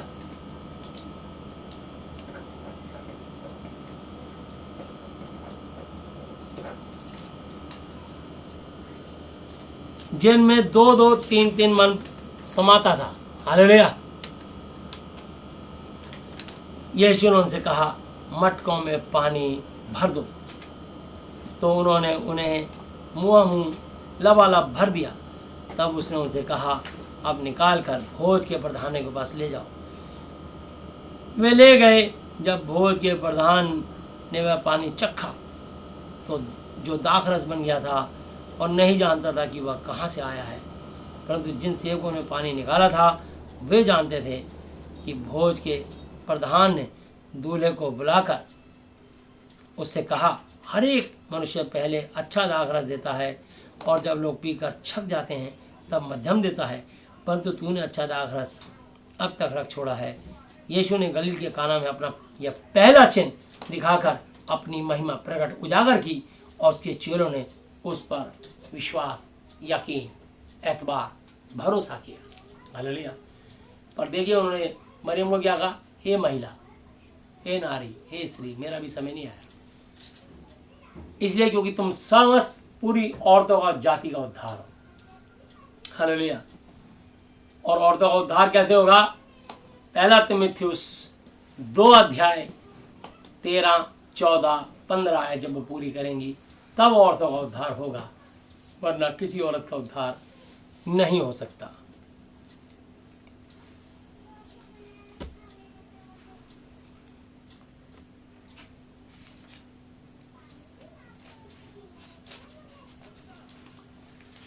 क्योंकि आदम पहले, उसके बाद हवा बनाई गई, और आदम बहकाया ना गया, पर स्त्री बहकाने में अगर अपराधनी हुई, दोषी हुई, तो भी बच्चे जनने के द्वारा उद्धार पाएगी। जब वो बेटा या बेटी पैदा करेगी तब उसका उद्धार होगा। केवल उद्धार बच्चे पैदा करने से नहीं होगा, यानी हर औरत को शादी करना अनिवार्य, इम्पोर्टेंट, मस्ट, ज़रूरी है। कोई भी औरत अनमैरिड नहीं रह सकती, ये परमेश्वर की आज्ञा है। हालेलुया। क्योंकि यीशु मसीह ने शादी नहीं करी, लेकिन हमको यह अधिकार दिया, फूलो फलो और पृथ्वी पे भर जाओ, पृथ्वी को अपने वश में कर लो। तब भी बच्चे जनने के बाद इसको 4 शर्तें और पार करने पड़ेंगी, तो भी बच्चे जनने के द्वारा उद्धार पाएंगी, यदि वो अपने अंदर संयम, पेशेंस रखें, पेशेंस विश्वास सहित, संयम सहित विश्वास रखें, प्रेम करें और पवित्रता में अपने पति के साथ ईमानदार रहें। तो हालेलुया। इसलिए 4 शर्तें पूरी करनी पड़ेंगी कि उसको अपने अंदर संयम, पेशेंस रखना पड़ेगा, विश्वास करना पड़ेगा और परमेश्वर से प्रेम करना पड़ेगा, और पवित्रता में अपने पति के अलावा किसी और को अपने जीवन में एंट्री नहीं देनी होगी। ये 4 शर्तें औरतें पूरे करेंगी, तब वो जाके उसका उद्धार स्वर्ग में होगा। हालेलुया। और बहुत सारे लोग जो गलत शिक्षा देते हैं, पहला तीमुथियुस 4 अध्याय उसकी 1, 2, 3 आयत भी पढ़ देता हूँ, 5 तक पढ़ दूंगा। परंतु आत्मा स्पष्टता से कहता है कि आने वाले समय में कितने लोग भरमाने वाली, मिसगाइड करने वाली, गुमराह करने वाली आत्माओं और दुष्ट आत्माओं की शिक्षाओं पर मन लगाकर विश्वास से, यीशु से, सत्य वचन से, महाति पवित्र शास्त्र की बाइबल की आज्ञा से बहक जाएंगे। यह उन झूठे मनुष्य के कपट, फ्रॉड, चीटिंग के कारण होगा, जिनका विवेक, जिनका अंतरात्मा मानो जलते हुए लोहे से दागा गया है, जो ब्याह शादी करने से रोकेंगे, बहुत सारी औरतों को नन बना देंगे और ऐसी शिक्षा उनके दिमाग और दिल की पटिया में लिख देंगे कि तुम्हें यीशु मसीह की तरह अगर पवित्र रहना है तो आप शादी नहीं करेंगे, और ब्याह करने से रोकेंगे और भोजन की कुछ वस्तुओं से परे रहने की आज्ञा देंगे, जिन्हें परमेश्वर ने इसलिए सृजा रचा कि विश्वासी, बिलीवर्स और सत्य को पहचानने वाले उन्हें धन्यवाद, थैंक यू, शुक्रिया, मेहरबानी, blood of Jesus, thank you Jesus, आमीन, यीशु मसीह के नाम से प्रार्थना करके खाएं, क्योंकि परमेश्वर की सृजी हुई, रची हुई हर एक वस्तु अच्छी है और कोई वस्तु अस्वीकार, मना करने के योग्य नहीं, पर यह है कि धन्यवाद, थैंक यू, शुक्रिया, मेहरबानी के साथ खाई जाए, क्योंकि परमेश्वर के वचन के द्वारा, परमेश्वर के वचन और प्रार्थना के द्वारा शुद्ध हो जाती है। हालेलुया। तो ये भूमि श्रापित है, भूमि की हर चीज श्रापित है, पर जैसे आप बोलोगे blood of Jesus, thank you, आमीन, तब आपके ऊपर से श्राप टूट जाएगा। और उसकी 10 आयतें, खास बात लिखी है, ध्यान से समझिए। पहला तीमुथियुस 4 की 10 आयत, क्योंकि हम परिश्रम, मेहनत, मुशक्कत और यत्न, कोशिश इसीलिए करते हैं कि हमारी आशा, हमारी उम्मीद उस जीते जिंदा परमेश्वर पर है, जो सब मनुष्यों का और निज करके, खास करके विश्वासियों का उद्धार करता है, तो बिलीवर्स का उद्धार करता है। हालेलुया। इन बातों की आज्ञाकार और सिखाता रहा है बाइबल के अनुसार, कोई तेरी जवानी को तुच्छ, बेकार ना समझने पाए, पर वचन और चाल चलन और प्रेम और विश्वास और पवित्रता में विश्वासियों के लिए एक आदर्श, नमूना, एग्जाम्पल, उदाहरण बन जा। जब तक मैं ना हूं बादलों पर, तब तक मेरा दूसरा आगमन ना हो, तब तक स्वयं बाइबल पढ़ो, और जितना पढ़ते हो उतना सीखते हो, सीख के औरों को उपदेश करो और सिखाने में लौलीन, मस्त रहे। हालेलुया। उस वरदान से जो तुझ में है, भविष्यवाणी करने वालों के द्वारा प्राचीनों के हाथ रखते समय तुझे मिला था, निश्चिंत, बेफिक्र मत रहे, उन बातों को सोचता रहे और उन्हीं में अपना ध्यान लगाए रहे, ताकि तेरी उन्नति, तरक्की सब पर प्रकट हो। अपनी और अपने उपदेश की चौकसी, सावधानी रख, इन बातों पर स्थिर रुकी रहे, क्योंकि यदि तू ऐसा करता रहेगा, रहेगी, तो तो अपने और अपने सुनने वालों के लिए भी उद्धार मोक्ष मुक्ति का कारण होगा। किसी बूढ़े को ना डांट पर उसे पिता जानकर समझा दे, और जवानों को भाई जानकर, बूढ़ी स्त्रियों को माता जानकर, और जवान स्त्रियों को पूरी पवित्रता से बहन जानकर, और बच्चों को बेटा बेटी जानकर समझा दे। हालेलुया। तो 5 अध्याय की 1 और 2 आए। हालेलुया। वापस आएंगे हम यूहन्ना 2 अध्याय, जॉन 2 चैप्टर और 12 वर्स। इसके बाद वह और उसकी माता और उसके भाई उसके चेले कफरनहूम को गए और वहां कुछ दिन रहे। यहूदियों का एक पर्व निकट आया था और यीशु यरूशलेम को गया, और उसने मंदिर में बैल और भेड़ और कबूतर के बेचने वालों और सर्राफा को बैठे हुए पाया, और रस्सियों का कोड़ा बनाकर सब भेड़ों और बैलों को मंदिर से निकाल दिया, और सर्राफों के पैसे बिखेर दिए, और उनकी चौकियां जिस पीढ़ियों पे बैठे थे उनको पीढ़ियों को उल्टा कर दिया, और कबूतर बेचने वालों से कहा, इन्हें यहाँ से ले जाओ, मेरे पिता के भवन को व्यापार का घर मत बनाओ। तब उसके चेलों को स्मरण आया कि लिखा है कि तेरे घर की धुन मुझे खा जाएगी। इस पर यहूदी ने उससे कहा, तू जो यह करता है तो हमें कौन सा चिन्ह दिखाता है? यीशु ने उनको उत्तर दिया कि इस मंदिर को ढा दो और मैं उसे 3 दिन में खड़ा कर दूंगा। हालेलुया। और उस मंदिर को बनने में 46 साल लगे थे, 46 ईयर्स। तो यीशु मसीह कुछ दृष्टांतों में बातें करते हैं जो इंसान की समझ में नहीं आती थी। तो लोगों ने सोचा इस मंदिर के बारे में बोल रहा है, इस मंदिर को तो बनाने में 46 साल लगे हैं। तो यहाँ लिखा आगे,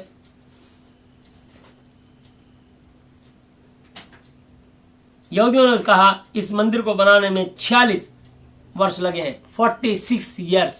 हालेलुया। 46 ईयर्स लगे हैं, 46 साल लगे हैं। और क्या तो इसे 3 दिन में खड़ा कर देगा? परंतु उसने अपनी देह के मंदिर के विषय में कहा था, जैसा कि 1 कुरिन्थियों 3 की 16-17 लिखा, क्या तुम नहीं जानते कि तुम परमेश्वर का मंदिर हो और परमेश्वर का आत्मा तुम में वास करता है? यदि कोई इसको नाश करेगा तो परमेश्वर उसको नाश करेगा, क्योंकि परमेश्वर का मंदिर पवित्र है वह तुम हो। तो परमेश्वर चाहते जिस मनुष्य के शरीर में जितनी भी गंदी बदरू हैं, दुष्ट आत्माएं घुस जाती हैं, बीड़ी, सिगरेट, शराब, चरस, अफीम, गांजा, स्मैक, तम्बाकू, गुटखा, नशा, पत्ती और किसी भी किस्म की जुआ और गंदी आत्माएं घुस जाती हैं, परमेश्वर उन सबको निकाल के बाहर फेंकता है। उस इंसान को नहीं मारता, उसके अंदर जो उससे पाप करा रही होती हैं उन आत्माओं को मार के फेंकता है यीशु मसीह। इसलिए यीशु मसीह ने कहा है, पाप से घृणा करो, पापी से नहीं। चोरी से घृणा करो, चोर से नहीं। शराब से घृणा करो, शराबी से नहीं। स्मैक से घृणा करो, स्मैकी से नहीं। चरस, गांजा से घृणा करो, चरसी, गंजेड़ची से नहीं। खून से घृणा करो, खूनी से नहीं। तो ये परमेश्वर ने सिखाया है। इसलिए परमेश्वर की बात है, वो हम परमेश्वर के मंदिर हैं। जैसे वो दुष्ट आत्माएं निकल जाएंगी उसके लिए प्रार्थनाएं करो। कोई इंसान बुरा नहीं है, दुष्ट आत्माएं बुरी होती हैं, और जब तक वो मूर्ति पूजा या दुष्ट आत्माओं की पूजा करना नहीं छोड़ेगी, चाहे वो किसी भी समुदाय का हो, किसी भी रिलीजन का हो, तब तक शैतान उसका पीछा नहीं छोड़ेगा, क्योंकि शैतान इस धरती का सरदार है। और सो जब वह मुर्दों में से जी उठा तो उसके चेलों को स्मरण याद आया कि उसने कहा था, और उन्होंने पवित्र शास्त्र का और उस वचन को जो यीशु ने कहा था प्रतीति की। हालेलुया। कि मैं मुर्दों में से 3 दिन 3 रात के बाद जी उठूंगा। यीशु मसीह आज जी उठे और आज तक जिंदा हैं। हालेलुया। 3 दिन 3 रात कब्र में रहे और उसके बाद जी उठे और कैदी आत्माओं को प्रचार किया और सुसमाचार सुनाया, और जिन कैदी आत्माओं ने उनको प्रचार सुन के विश्वास किया वो सब उनके साथ स्वर्ग में चले गए। हालेलुया। इसी प्रकार आज भी हम सुसमाचार सुनाते हैं मेरे चीज़ों। अगर कोई हमारा भाई या बहन इस वचन को सुन के हमारा इस वचन के प्रभु यीशु मसीह के पीछे चलता है, चलती है, तो हमारा भाई और बहन है। वरना ऐसे को ताड़ लो और उससे दूर हो जाओ, उसको उसके हाल पे छोड़ दो, क्योंकि वो परेशानी में है और तुमको परेशानी में डाल देगा, क्योंकि उसके साथ दुष्ट आत्माएं वास करती हैं और वो तुम्हारे जीवन को भी नाश कर देंगी। इसलिए अपने जो इमोशंस हैं उनको संभाल के रखिए। ज़्यादा किसी के प्रति इमोशनल होने की जरूरत नहीं है। हालेलुया। तो मैं आपको बताना चाहता हूँ मत्ती की पुस्तक और उसका 10 अध्याय और उसकी 30 आयत। तुम्हारे सिर के बाल भी सब गिने हुए हैं, इसलिए डरो नहीं, तुम बहुत गौरैयों चिड़ियों से बढ़कर हो। जो कोई मनुष्य के सामने मुझे मान लेगा अपना प्रभु, उसे मैं भी अपने स्वर्ग के पिता यहोवा जी के सामने मान लूँगा। और जो कोई मनुष्य के सामने, पब्लिक के सामने मेरा इनकार करेगा, उसे मैं भी अपने स्वर्ग के पिता के सामने इनकार करूँगा। तो मैं नहीं कहता कि मैं ईसाई हूँ या क्रिश्चियन हूँ, ना मैं ईसाई क्रिश्चियन हूँ, ना मैं किसी को बनाता हूँ, ना मैं बनाऊँगा। मैं यीशु मसीह का विश्वासी हूँ। यीशु मसीह मेरे पिता, गुरु, परमेश्वर, मित्र और शिक्षक हैं। मैं उनका बेटा, चेला और विश्वासी हूँ। और ये मेरे परमेश्वर हैं। ये मेरे इस वचन की मैं इज्जत करता हूँ, इस वचन का आदर करता हूँ। महाती पवित्र शास्त्र बाइबल का कोई यीशु की तस्वीर, कोई क्रॉस का निशान, कोई मरियम की फोटो मेरे घर में नहीं। हालेलुया। इस वचन ही परमेश्वर है। इस वचन को पढ़ता हूँ, इस वचन को सुनता हूँ और इस वचन को लोगों को सुनाता हूँ, बस। रोमियो 10:17 में लिखा है, विश्वास सुनने से और सुनना यीशु मसीह जी के वचन से होता है। जो कोई पवित्र शास्त्र, इस महाती पवित्र शास्त्र बाइबल पर विश्वास करेगा, वो कभी लज्जित, अपमानित, बेइज्जत, शर्मिंदा नहीं होगा। तो इसलिए मैं यीशु मसीह जी का मरते दम तक इनकार नहीं करूँगा कि वो मेरे लोगों के सामने, पूरे समाज, पूरे वर्ल्ड के सामने कहता हूँ कि यीशु मसीह मेरे पिता, गुरु, परमेश्वर, मित्र और शिक्षक है। मैं उनका बेटा, चेला और विश्वासी हूँ। बस आपको मैंने कोई अपना रिलीजन नहीं चेंज करा। सिर्फ पहले मैं कहता था कि पहले मेरा रिलीजन, क्योंकि मैंने यही सीखा था, मेरा धर्म, मैं समझता था धर्म, वो धर्म नहीं है। तो तब मैं कहता था कि मेरा रिलीजन हिंदू है या धर्म हिंदू है। पर आज ना मैं हिंदू हूँ, ना मुसलमान, ना सिख, ना ईसाई, ना बुद्धिस्ट, ना जैनी, ना पारसी। आज मेरा धर्म है इंसानियत और मानवता। लोग कहीं से मेरा नंबर पा जाते हैं। जिसका जो नाम है, जो कास्ट है, वही रहेगी। मैं सिर्फ सच्ची बात बताता हूँ और कारण बताता हूँ और उस कारण का निवारण बताता हूँ। उनके लोगों के लिए फ़ोन पे दुआएं कर देता हूँ और लोग फ़ोन पर ही ठीक हो जाते हैं। पानी की बोतल पकड़ लो, अपने घर में पानी आपका फ्री, तेल फ्री, दुआ मेरी फ्री, कोई चार्जेस, कोई फीस नहीं। हालेलुया। परमेश्वर मेरी ज़रूरत पूरी करता है। मैं उसका वचन लेके आपसे बात करता हूँ, परमेश्वर मेरे द्वारा आपसे बात कर रहा है, तो परमेश्वर ही वो आपसे ही बात करेंगे और जो आपसे कहें वो आप करिए। हालेलुया। और मैं किसी मनुष्य से आज तक कभी कोई इस बात के लिए कोई डिमांड या फरियाद नहीं। मेरी फरियाद सिर्फ यीशु से है। हालेलुया। और मैं उनके लिए काम करता हूँ और यीशु मसीह काम करते हैं। तो मैं आपको बताना चाहता हूँ, ये ना समझो कि मैं पृथ्वी पर मिलाप करवाने आया हूँ। मैं मिलाप करवाने को नहीं, पर तलवार चलवाने आया हूँ। मैं तो आया हूँ कि मनुष्यों को उसके पिता से और बेटी को उसकी माँ से और बहू को उसकी सास से अलग कर दूँ। तो आप देखिए, जब बेटी की शादी होती है तो वो अपनी माँ से अलग हो जाती है, और जिस घर में जाती है वो अपने उसके बेटे को लेके सास से अलग हो जाती है, और बेटे की जब शादी होती है वो अपनी बहू को लेकर निकल जाता है। तो पिता को पुत्र से, माँ को बेटी से, सास को बहू से अलग करवाना है। मैं मिलाप करना नहीं, बल्कि तलवार चलाना है। तो जो इस वचन के मानेंगे वो हमारे सब बहन भाई हैं, नहीं तो हम ऐसे लोगों को ताड़ लेते हैं और उनसे दूर रहते हैं। ठीक है भाई, आपको वो दुनिया अच्छी लगती है, आप उसमें जिए, हमें ये वचन अच्छा लगता है, हम इसमें जिए। हमारा देश स्वतंत्र है, हम स्वतंत्र देश के स्वतंत्र नागरिक हैं, और हमारा देश, भारत देश एक ऐसा है जो बिल्कुल धर्मनिरपेक्ष है। सबको अधिकार है अपनी आवाज़ उठाने का, अपनी इच्छा से किसी को भी स्वीकार ग्रहण करने का, वो उसकी आत्मा का निर्णय है। इसमें किसी को भी, कानून भी इस बात की इजाज़त देता है। हालेलुया। इसलिए हम परमेश्वर की आवाज़ सुनते हैं, परमेश्वर की आवाज़ ने हमें छुआ। आज ये महाती पवित्र शास्त्र बाइबल हमसे बात करती है, ना केवल हमसे बल्कि आज हमारे द्वारा पता नहीं कितने लाखों करोड़ों लोगों से बातचीत हुई है। 21 साल में इतने लोग, लाखों लोग ठीक हुए हैं। प्रभु यीशु का धन्यवाद हो। सबको ठीक करने वाले यीशु मसीह नासरी हैं। मैंने ना एक को भी चंगा किया, ना मैंने एक को जिंदा किया। सबको यीशु मसीह ने चंगा किया, और जिन्हें चाहा उन्हें जिंदा किया, और आगे भी वही सब करेंगे। हालेलुया। मैं तो उनका एक छोटा सा सेवक, खादिम हूँ, जो उनकी महिमा, उनका सुसमाचार इस महाती पवित्र शास्त्र के द्वारा निर्भीकता से, निडरता से, सच्चाई से, सफाई से, हराई से उनके बनाए हुए मनुष्य तक पहुँचाता हूँ। जिसको अच्छा लगे वो ग्रहण कर ले, जिसको ना अच्छा लगे वो अपने कान और अपना हृदय को कठोर करके और दिमाग को बंद कर ले। मर्जी आपकी है, कोई फोर्स नहीं है कि आप माने। भाई में लिखा तुम सत्य को जानोगे और सत्य तुम्हें स्वतंत्र करेगा। सिर्फ सुन तो लो, बुद्धि से सोच तो लो, जान तो लो, हृदय से परख तो लो, पहले जानो, सही लगे तो मानो। तो यह लिखा है मनुष्य के बैरी उसके घर ही के लोग होंगे, इसलिए मनुष्य के बैरी उसके घर के लोग होंगे।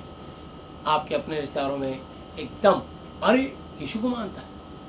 देखो साधु सुंदर सिंह के पिता ने अपने बेटे को खाने में जहर दे करके सरदार साधु सुंदर सिंह को मरवा दिया।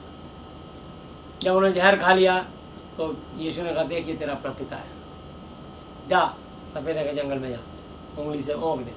और उसने उल्टी करी और सारा जहर बाहर निकला। और यीशु मसीह ने कहा देख मान ले तू मर चुका है, क्योंकि तेरे बाप ने इतना स्ट्रॉन्ग जहर खिलाया था तेरे को कि उससे कोई बच नहीं सकता।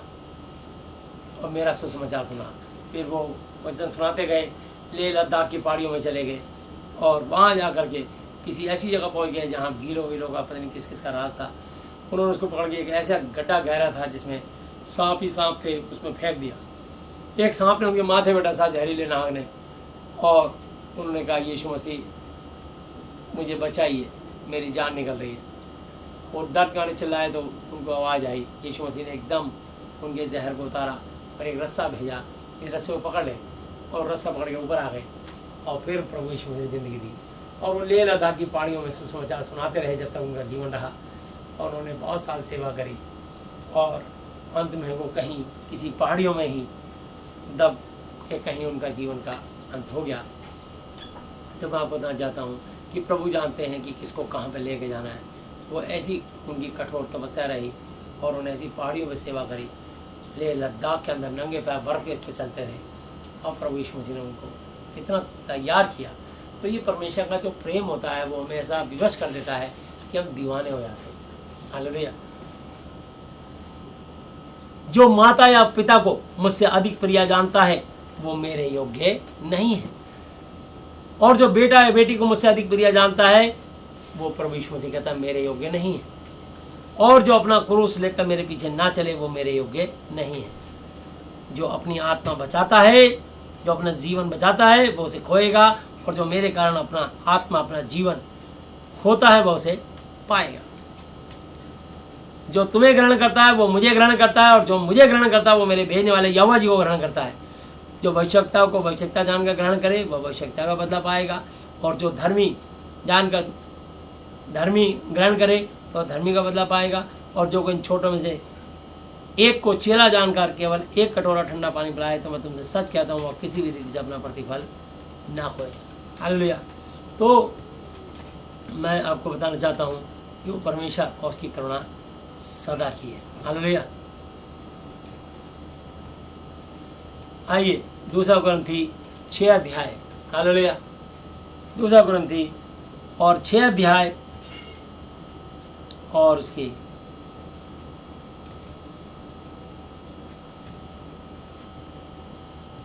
मैं बहुत सुंदर है ये।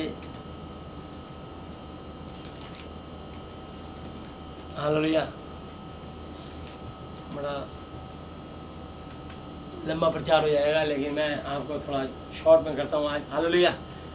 तो 6 अध्याय की मैं 5 अध्याय की 16 से लूँगा और 6 अध्याय की मैं ख़ास बात आपके सामने रखूँगा। 5 की 16 से अब से हम किसी को भी शरीर के अनुसार फिजिकल रूप से चित्र के अनुसार ना समझेंगे, और यदि हमने अब से पहले यीशु मसीह को भी शरीर के अनुसार चित्र के अनुसार फोटो के अनुसार जाना था तो भी अब से उसको ऐसा नहीं जानेंगे। अगर आप बाइबल को मानते हो तो बाइबल की बात भी मानिए, ये यहाँ लिखा है। और यही बात यूहन्ना 1:18 में लिखी है कि परमेश्वर को किसी ने कभी नहीं देखा, इकलौता पुत्र यीशु मसीह जो पिता यहोवा जी की गोद में उसी ने उससे प्रकट उजागर किया। और पहला तिमुथियुस 6 की 16 है, और अमरता कभी ना मरने वाला केवल उसी की है, और वह अगम्य ज्योति में रहता है, सूरज से भी तेज रोशनी में रहता है, ना तो उसे किसी मनुष्य ने इंसान ने देखा और ना कभी देख सकता है, उसी की प्रतिष्ठा राजयोगानी में रहेगा। आमीन। इसलिए यीशु मसीह जी की तस्वीर लगाना सख्त सख्त सख्त मना है। इसलिए कभी भी अपने गले में क्रॉस का निशान या उस पर तस्वीर नहीं पहनना भूल से भी। जिसके गले में, घर में, हाथ में, गाड़ी में क्रॉस लटका होगा शैतान कभी भी अटैक करके उसको नुकसान कर देगा। तो इसलिए लोग अपने धार्मिक चिन्ह लटका लेते हैं, फेविक्विक से चिपका देते हैं, नट बोल्ट से कस देते हैं, अपनी अपनी श्रद्धा के अनुसार अपना बनाया हुआ ईश्वर, बाजार से खरीद कर लाया हुआ ईश्वर, और बहुत आनंदित होते हैं, उसको देखते हैं सामने अपनी तरफ मुंह करके लगाते हैं। तो कहना ये है कि बस उन्हें पता नहीं है, स्प्रिंग को लगा दिया और उनका ईश्वर ढुचुर ढुचुर ढुचुर नाच रहा। वो खिलौना नहीं है। आप ऐसा मत कीजिए, आप परमेश्वर का उपहास मजाक मत उड़ाइए। वो सच्चा है, वो जीवित है, वो पवित्र है और वो आत्मा है। हालेलुया। तो ये उसका वचन है। सो यदि कोई यीशु मसीह में, तो वो नई सृष्टि है, पुरानी बातें बीत गई, देखो वो सब नई उज्जवल हो गई हैं, और सब बातें परमेश्वर की ओर से हैं, जिसने यीशु मसीह के द्वारा अपने साथ यहोवा जी के साथ हमारा मेल मिलाप कर लिया और मेल मिलाप की सेवा हमें सौंप दी है। अर्थात परमेश्वर यहोवा जी ने यीशु मसीह में होकर अपने साथ संसार का मेल मिलाप कर लिया और उनके अपराधों का दोष उन पर नहीं लगाया, और उसने मेल मिलाप का वचन हमें सौंप दिया है। आज हम आपको सौंप रहे हैं। सो हम यीशु मसीह के राजदूत एम्बेसडर हैं। मानो परमेश्वर यहोवा जी हमारे द्वारा समझाता है, हम यीशु मसीह जी की ओर से निवेदन, रिक्वेस्ट, विनती करते हैं कि परमेश्वर यहोवा जी के साथ मेल मिलाप कर लो। जो पाप से अज्ञात था उसी को उसने हमारे लिए पाप ठहराया कि हम उसमें होकर उस जीवित परमेश्वर यहोवा जी की, जीवित परमेश्वर यीशु मसीह जी की धार्मिकता, पवित्रता बन जाए।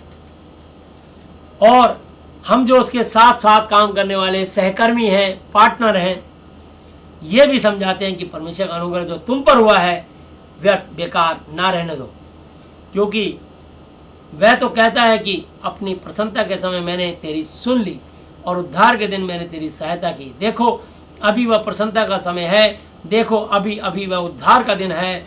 हम किसी बात में ठोकर खाने का कोई भी अवसर नहीं देते कि हमारी सेवा पर कोई दोष ना आए, परंतु हर बात से परमेश्वर के सेवकों की तरह अपने सद्गुणों को प्रकट करते हैं। बड़े धैर्य से, पेशेंस रख करके, कलेशों से, दरिद्रता, गरीबी से, संकटों से, कोड़े खाने से, कैद होने से, हुल्लड़ शोर शराबा मचने से, परिश्रम से, मुशक्कत मेहनत से, जागते रहने से, उपवास करने से, पवित्रता से, ज्ञान से, धीरज धरने से, एक दूसरे पर कृपा करने से, कृपालुता से, पवित्र आत्मा से, सच्चे प्रेम से, सत्य के वचन से, परमेश्वर की सामर्थ से, धार्मिकता के हथियारों से जो दाहिने बाएं हैं, आदर और निरादर से, दुर्नाम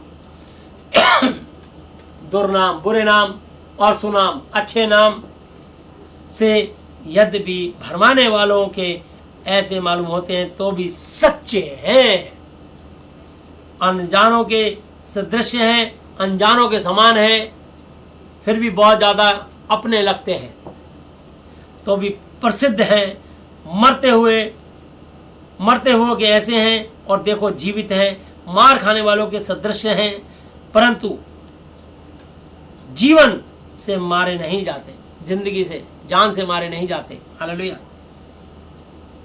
शोक करने वालों के समान हैं परंतु सर्वदा आनंद करते हैं, कंगालों के ऐसे हैं परंतु बहुतों को धनवान बना देते हैं, ऐसे हैं जैसे हमारे पास कुछ नहीं तो भी सब कुछ रखते हैं। हे कुरिन्थियों, हमने खुलकर तुमसे बातें की, हमारा हृदय तुम्हारी ओर खुला हुआ है और तुम्हारे लिए हमारे मन में कुछ संकीर्णता नहीं, पर तुम्हारे ही मनों में संकीर्णता है। पर अपने लड़के वालों बाल बच्चों जानकर तुमसे कहता हूं कि तुम भी उसके बदले में अपना हृदय खोल दो। हालेलुया। अविश्वासियों के साथ असमान जुए में ना जुतो, क्योंकि धार्मिकता और अधर्म का क्या मेल जोल, या ज्योति और अंधकार की क्या संगति। हालेलुया। अंधेरे और रोशनी की क्या मिलाप है। हालेलुया। उजाला अच्छा लगता है, अंधेरे में ठोकर खाते हैं। और यीशु मसीह का बलियाल के साथ, खून खराबा करने वाला, दंगा फसाद करने वाले के साथ क्या लगाव, क्या दिल लगी, या विश्वासी के साथ अविश्वासी का क्या नाता, और मूर्तों के साथ परमेश्वर के मंदिर का क्या संबंध, क्या लेना देना, क्योंकि हम तो जीवते जिंदा परमेश्वर के मंदिर हैं। जैसा कि परमेश्वर ने कहा कि मैं उनमें बसूंगा और उनमें चला फिरा करूंगा और मैं उनका परमेश्वर होऊंगा और वो मेरे लोग होंगे। इसलिए प्रभु कहता है कि उनके बीच में से निकलो, निकलो और अलग रहो और अशुद्ध वस्तुओं को मत छुओ, तो मैं तुम्हें स्वीकार ग्रहण करूंगा और तुम्हारा पिता परमेश्वर होऊंगा और तुम मेरे बेटे और बेटियां होंगे। यह सर्वशक्तिमान प्रभु परमेश्वर यहोवा जी, परमादरणीय प्रभु यीशु मसीह जी का वचन है, प्रॉमिस है, वायदा है। प्रभु यीशु मसीह जी अब तक के अपने जीवित वचन पर पढ़े और सुने जाने पर हम में से प्रत्येक को बहुतायत से आशीष दें। आमीन।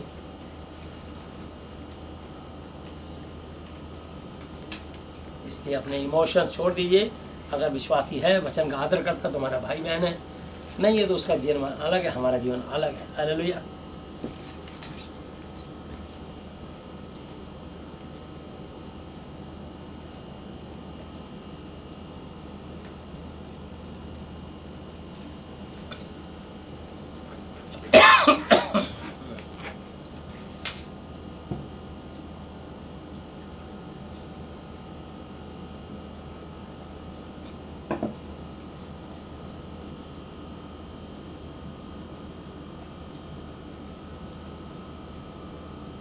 हालेलुया।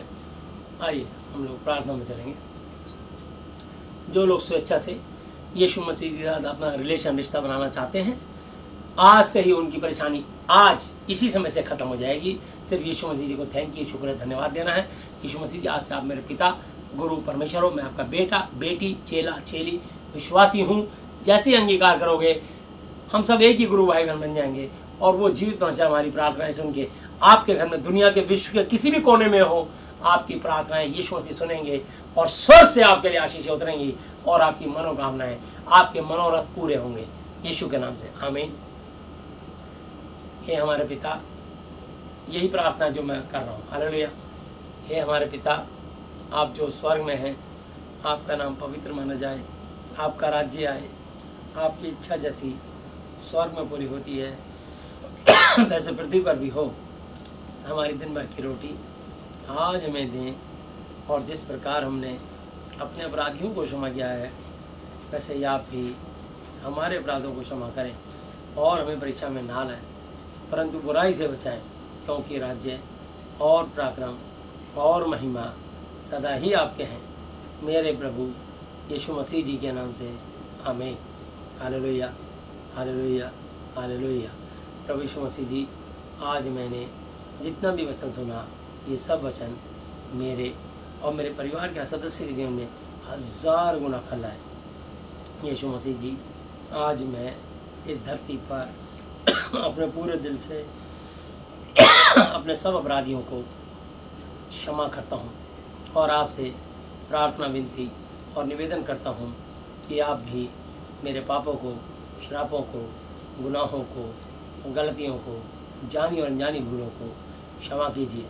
प्रभु यीशु मसीह जी, आप मुझे और मेरे परिवार के सदस्यों को मानसिक चिंताओं से, आर्थिक समस्याओं से, शारीरिक बीमारियों से, नशे की आत्माओं से, जुए की आत्माओं से, हर बुरी लतों से, हर बुरी गंदी आत्माओं से आप उनको पूरी तरह से आज़ाद, चंगा और स्वस्थ कीजिए। यीशु मसीह जी, आज से आप ही मेरे पिता, गुरु और परमेश्वर हूँ। मैं आपका बेटा, चेला और विश्वासी हूँ। आपने मेरी प्रार्थनाएं सुनी और सुन के स्वर से मेरी आशीषों को खोला, इसके लिए मैं आपको धन्यवाद देता हूँ।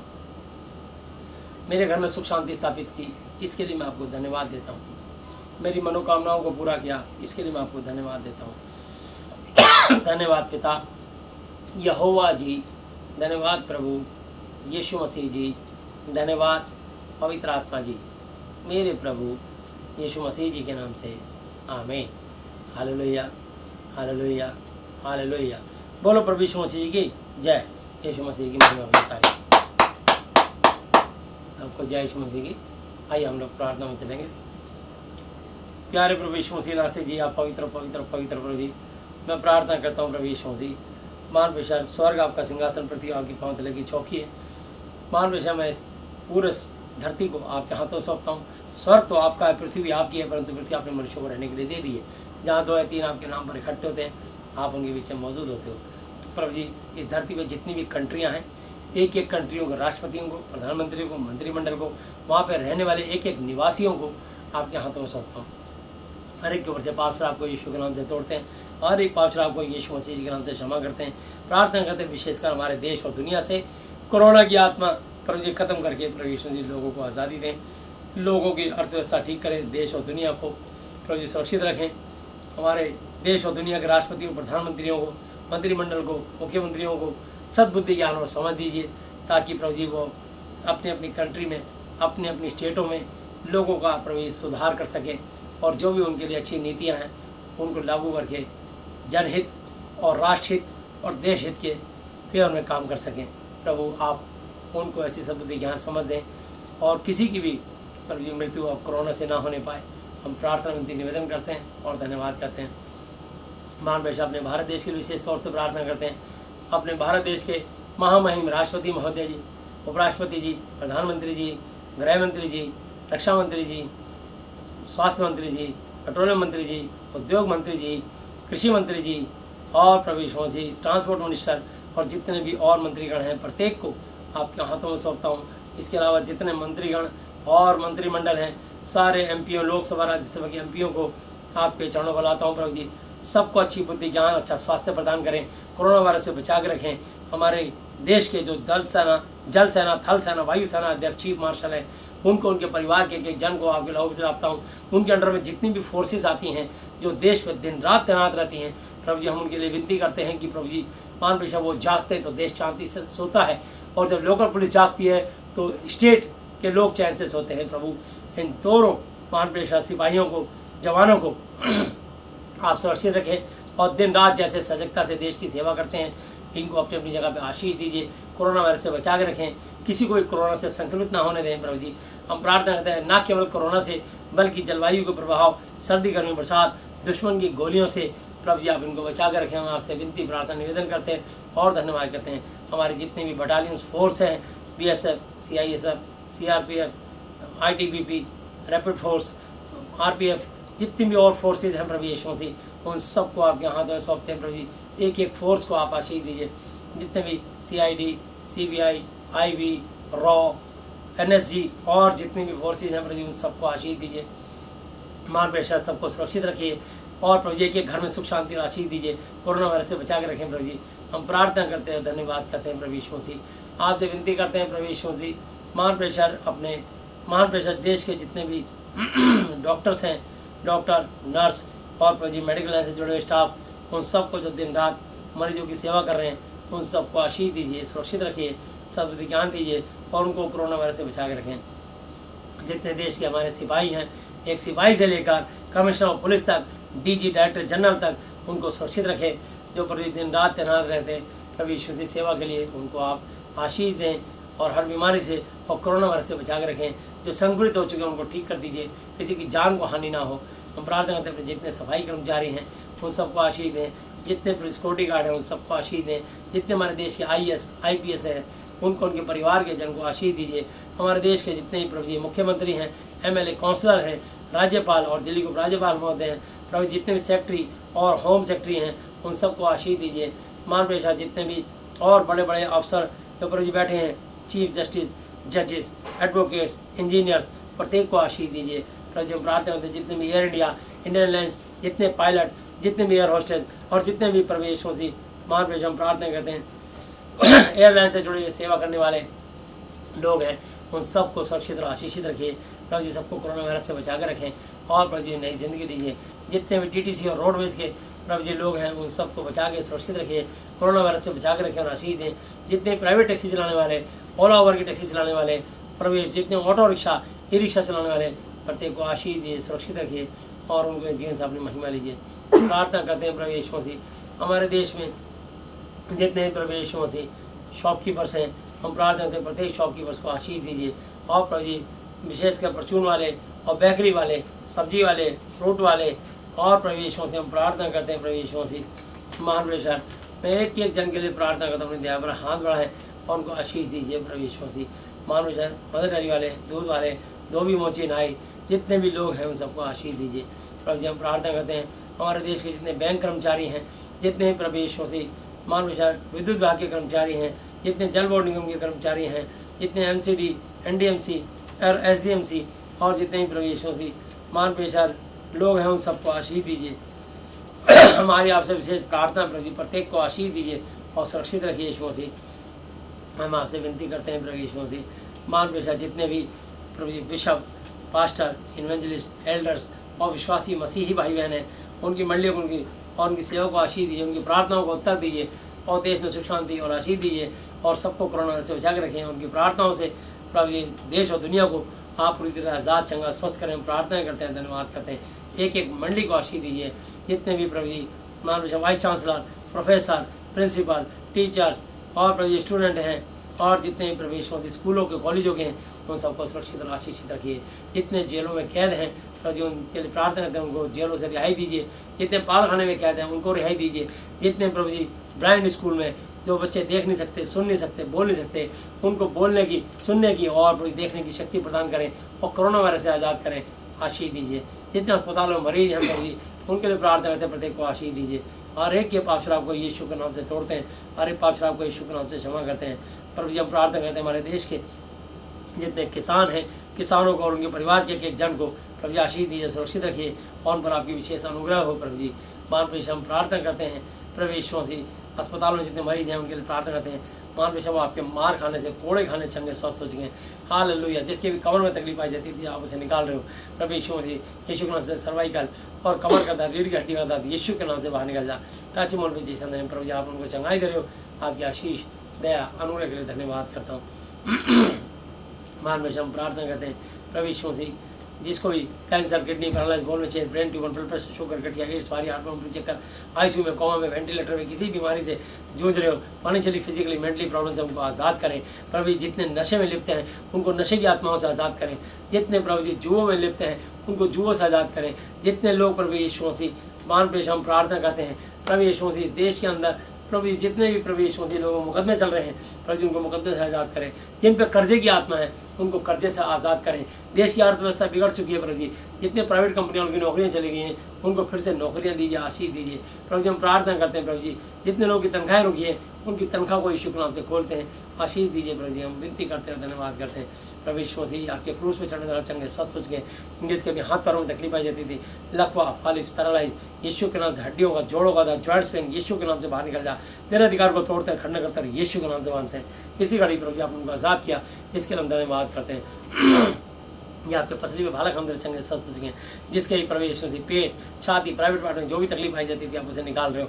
हालेलुया। प्रभु जी किसी के बॉल में छेद यीशु के नाम से, ब्लड प्रेशर लो और हाई करने वाले अशुद्ध आत्मा यीशु के नाम से बाहर निकल जा। यीशु के नाम से ब्लड कैंसर यीशु के नाम से, एड्स और प्रभु प्रार्थना करते हैं प्रभु जॉन्डिस, पीलिया यीशु के नाम से, पथरी, एकोरिया और प्रभु यीशु से प्रार्थना करते हैं टीबी, बॉर्न टीबी यीशु के नाम से, शुगर, ब्लड शुगर और यीशु के नाम से हम प्रार्थना करते हैं प्रभु यीशु मसीह। प्रभु जी सूखी वासिर, खूनी वासिर, हर तरह की अशुद्ध आत्मा यीशु के नाम से बाहर निकल जा। तेरे अधिकार को तोड़ते हैं, हर गैस्ट्रिक एसिडिटी जड़ से बाहर निकल जा। किसी के प्रभु जी मानव अगर गर्भ बंद है तो यीशु के नाम से उनके गर्भ को खोलते हैं। जिसके पति में कमी है उसके बीज को रिलीज करते हैं यीशु के नाम से। जिनकी पत्नी कोख बार बार प्रभु यीशु से बच्चे गर्भपात होते हैं यीशु के नाम से, कभी दोबारा किसी के बच्चे खराब ना हो। प्रभु जी जिन बहनों के डिलीवरी होने वाली है उनके लिए प्रार्थना करते हैं, उन बहु बेटियों को आपके हाथों में सौंपते हैं, चाहते हैं नॉर्मल डिलीवरी हो प्रभु यीशु मसीह, मैक्सिमम नॉर्मल डिलीवरी हो और किसी क्रिटिकल पोजीशन हो तो जच्चा बच्चा सुरक्षित रहे ऑपरेशन से, उनके बच्चों को और उनकी माता को कोई हानि ना हो। सबके लिए विनती करते हो, धन्यवाद करते हैं प्रभु जी। मानुष आपकी पसली में भाला खंदर चंगे और स्वस्थ हो चुके हैं, जिसके भी पेट, छाती, प्राइवेट पार्ट में जो भी तकलीफ आई जाती थी आप उसे जड़ से निकाल रहे हो। इसके लिए धन्यवाद धन्यवाद धन्यवाद यीशु मसीह। हर तरह की बीमारियों से निजात, छुटकारा देने के लिए हम धन्यवाद करते हैं प्रभु जी। आपके सर पे कांटों का ताज करने द्वारा चंगे स्वस्थ हो चुके हैं, जिसके भी गले, आँख, नाक, कान, मुंह, दांत, सर में जो भी तकलीफ दर्द हेडिक आई जाती थी आप उससे निकाल रहे हो। आपकी आशीष इस अनुग्रह चंगाई के लिए हम धन्यवाद करते हैं प्रभु जी। हम प्रार्थना करते हैं अंत में आप प्रभु जी मुझे, मेरी पत्नी, हमारे बच्चों को, हमारी मंडली, हमारी कलीसियाओं को और हमारी सेवकाई को, जितने लोग साथ हम जुड़े, जितने लोग हमारे साथ जुड़े प्रत्येक को आशीष दें, उनके घरों में सुख शांति दें, उनको हर तरह की मानसिक, आर्थिक, शारीरिक परेशानियों से आज़ाद करके आशीष दीजिए यीशु मसीह। प्रत्येक के लिए विनती प्रार्थना निवेदन करते हैं और धन्यवाद करते हैं। आज का वचन प्रत्येक के जीवन में 1000 गुना फल लाए। प्रभु जी, हम आपके वचन के सुनने वाले, पढ़ने वाले या प्रचार करने वाले नहीं, बल्कि उसमें चलने वाले बने, और हमें से प्रत्येक के जीवन से आपके नाम को महिमा मिले। हम घटें आप बढ़े, हम घटें आप बढ़े, हम घटें आप बढ़े, कहीं वहाँ पर हम नजर ना आए, सिर्फ आपका आत्मा नजर आए। हम में से प्रत्येक को जिस काम के लिए आपने चुना है, आप प्रभु जी जोरावर तरीके से हमारे जीवन से अपनी महिमा लीजिए। हम प्रार्थना में निवेदन करते हैं, धन्यवाद करते हैं। आज का वचन सुनने वालों के जीवन में, प्रत्येक के जीवन में अब से लेकर सर्वदा तक 1000 गुना फल लाए। सारी आदर महिमा यीशु मसीह नासरी जी आपको देते हुए, प्रत्येक की मानसिक आर्थिक शारीरिक चंगाई को यीशु मसीह नासरी जी के नाम से खोलते हुए धन्यवाद धन्यवाद धन्यवाद की भेंट चढ़ाते हुए सब कुछ अपने उद्धार करता, अपने जीवित परमेश्वर प्रभु यीशु मसीह जी के आदरणीय पवित्र पवित्र पवित्र नाम से मांगते हैं, आमीन। Hallelujah hallelujah hallelujah. बोलो प्रभु यीशु मसीह जी की जय। यीशु मसीह की महिमा करता है। सबको जय यीशु मसीह की।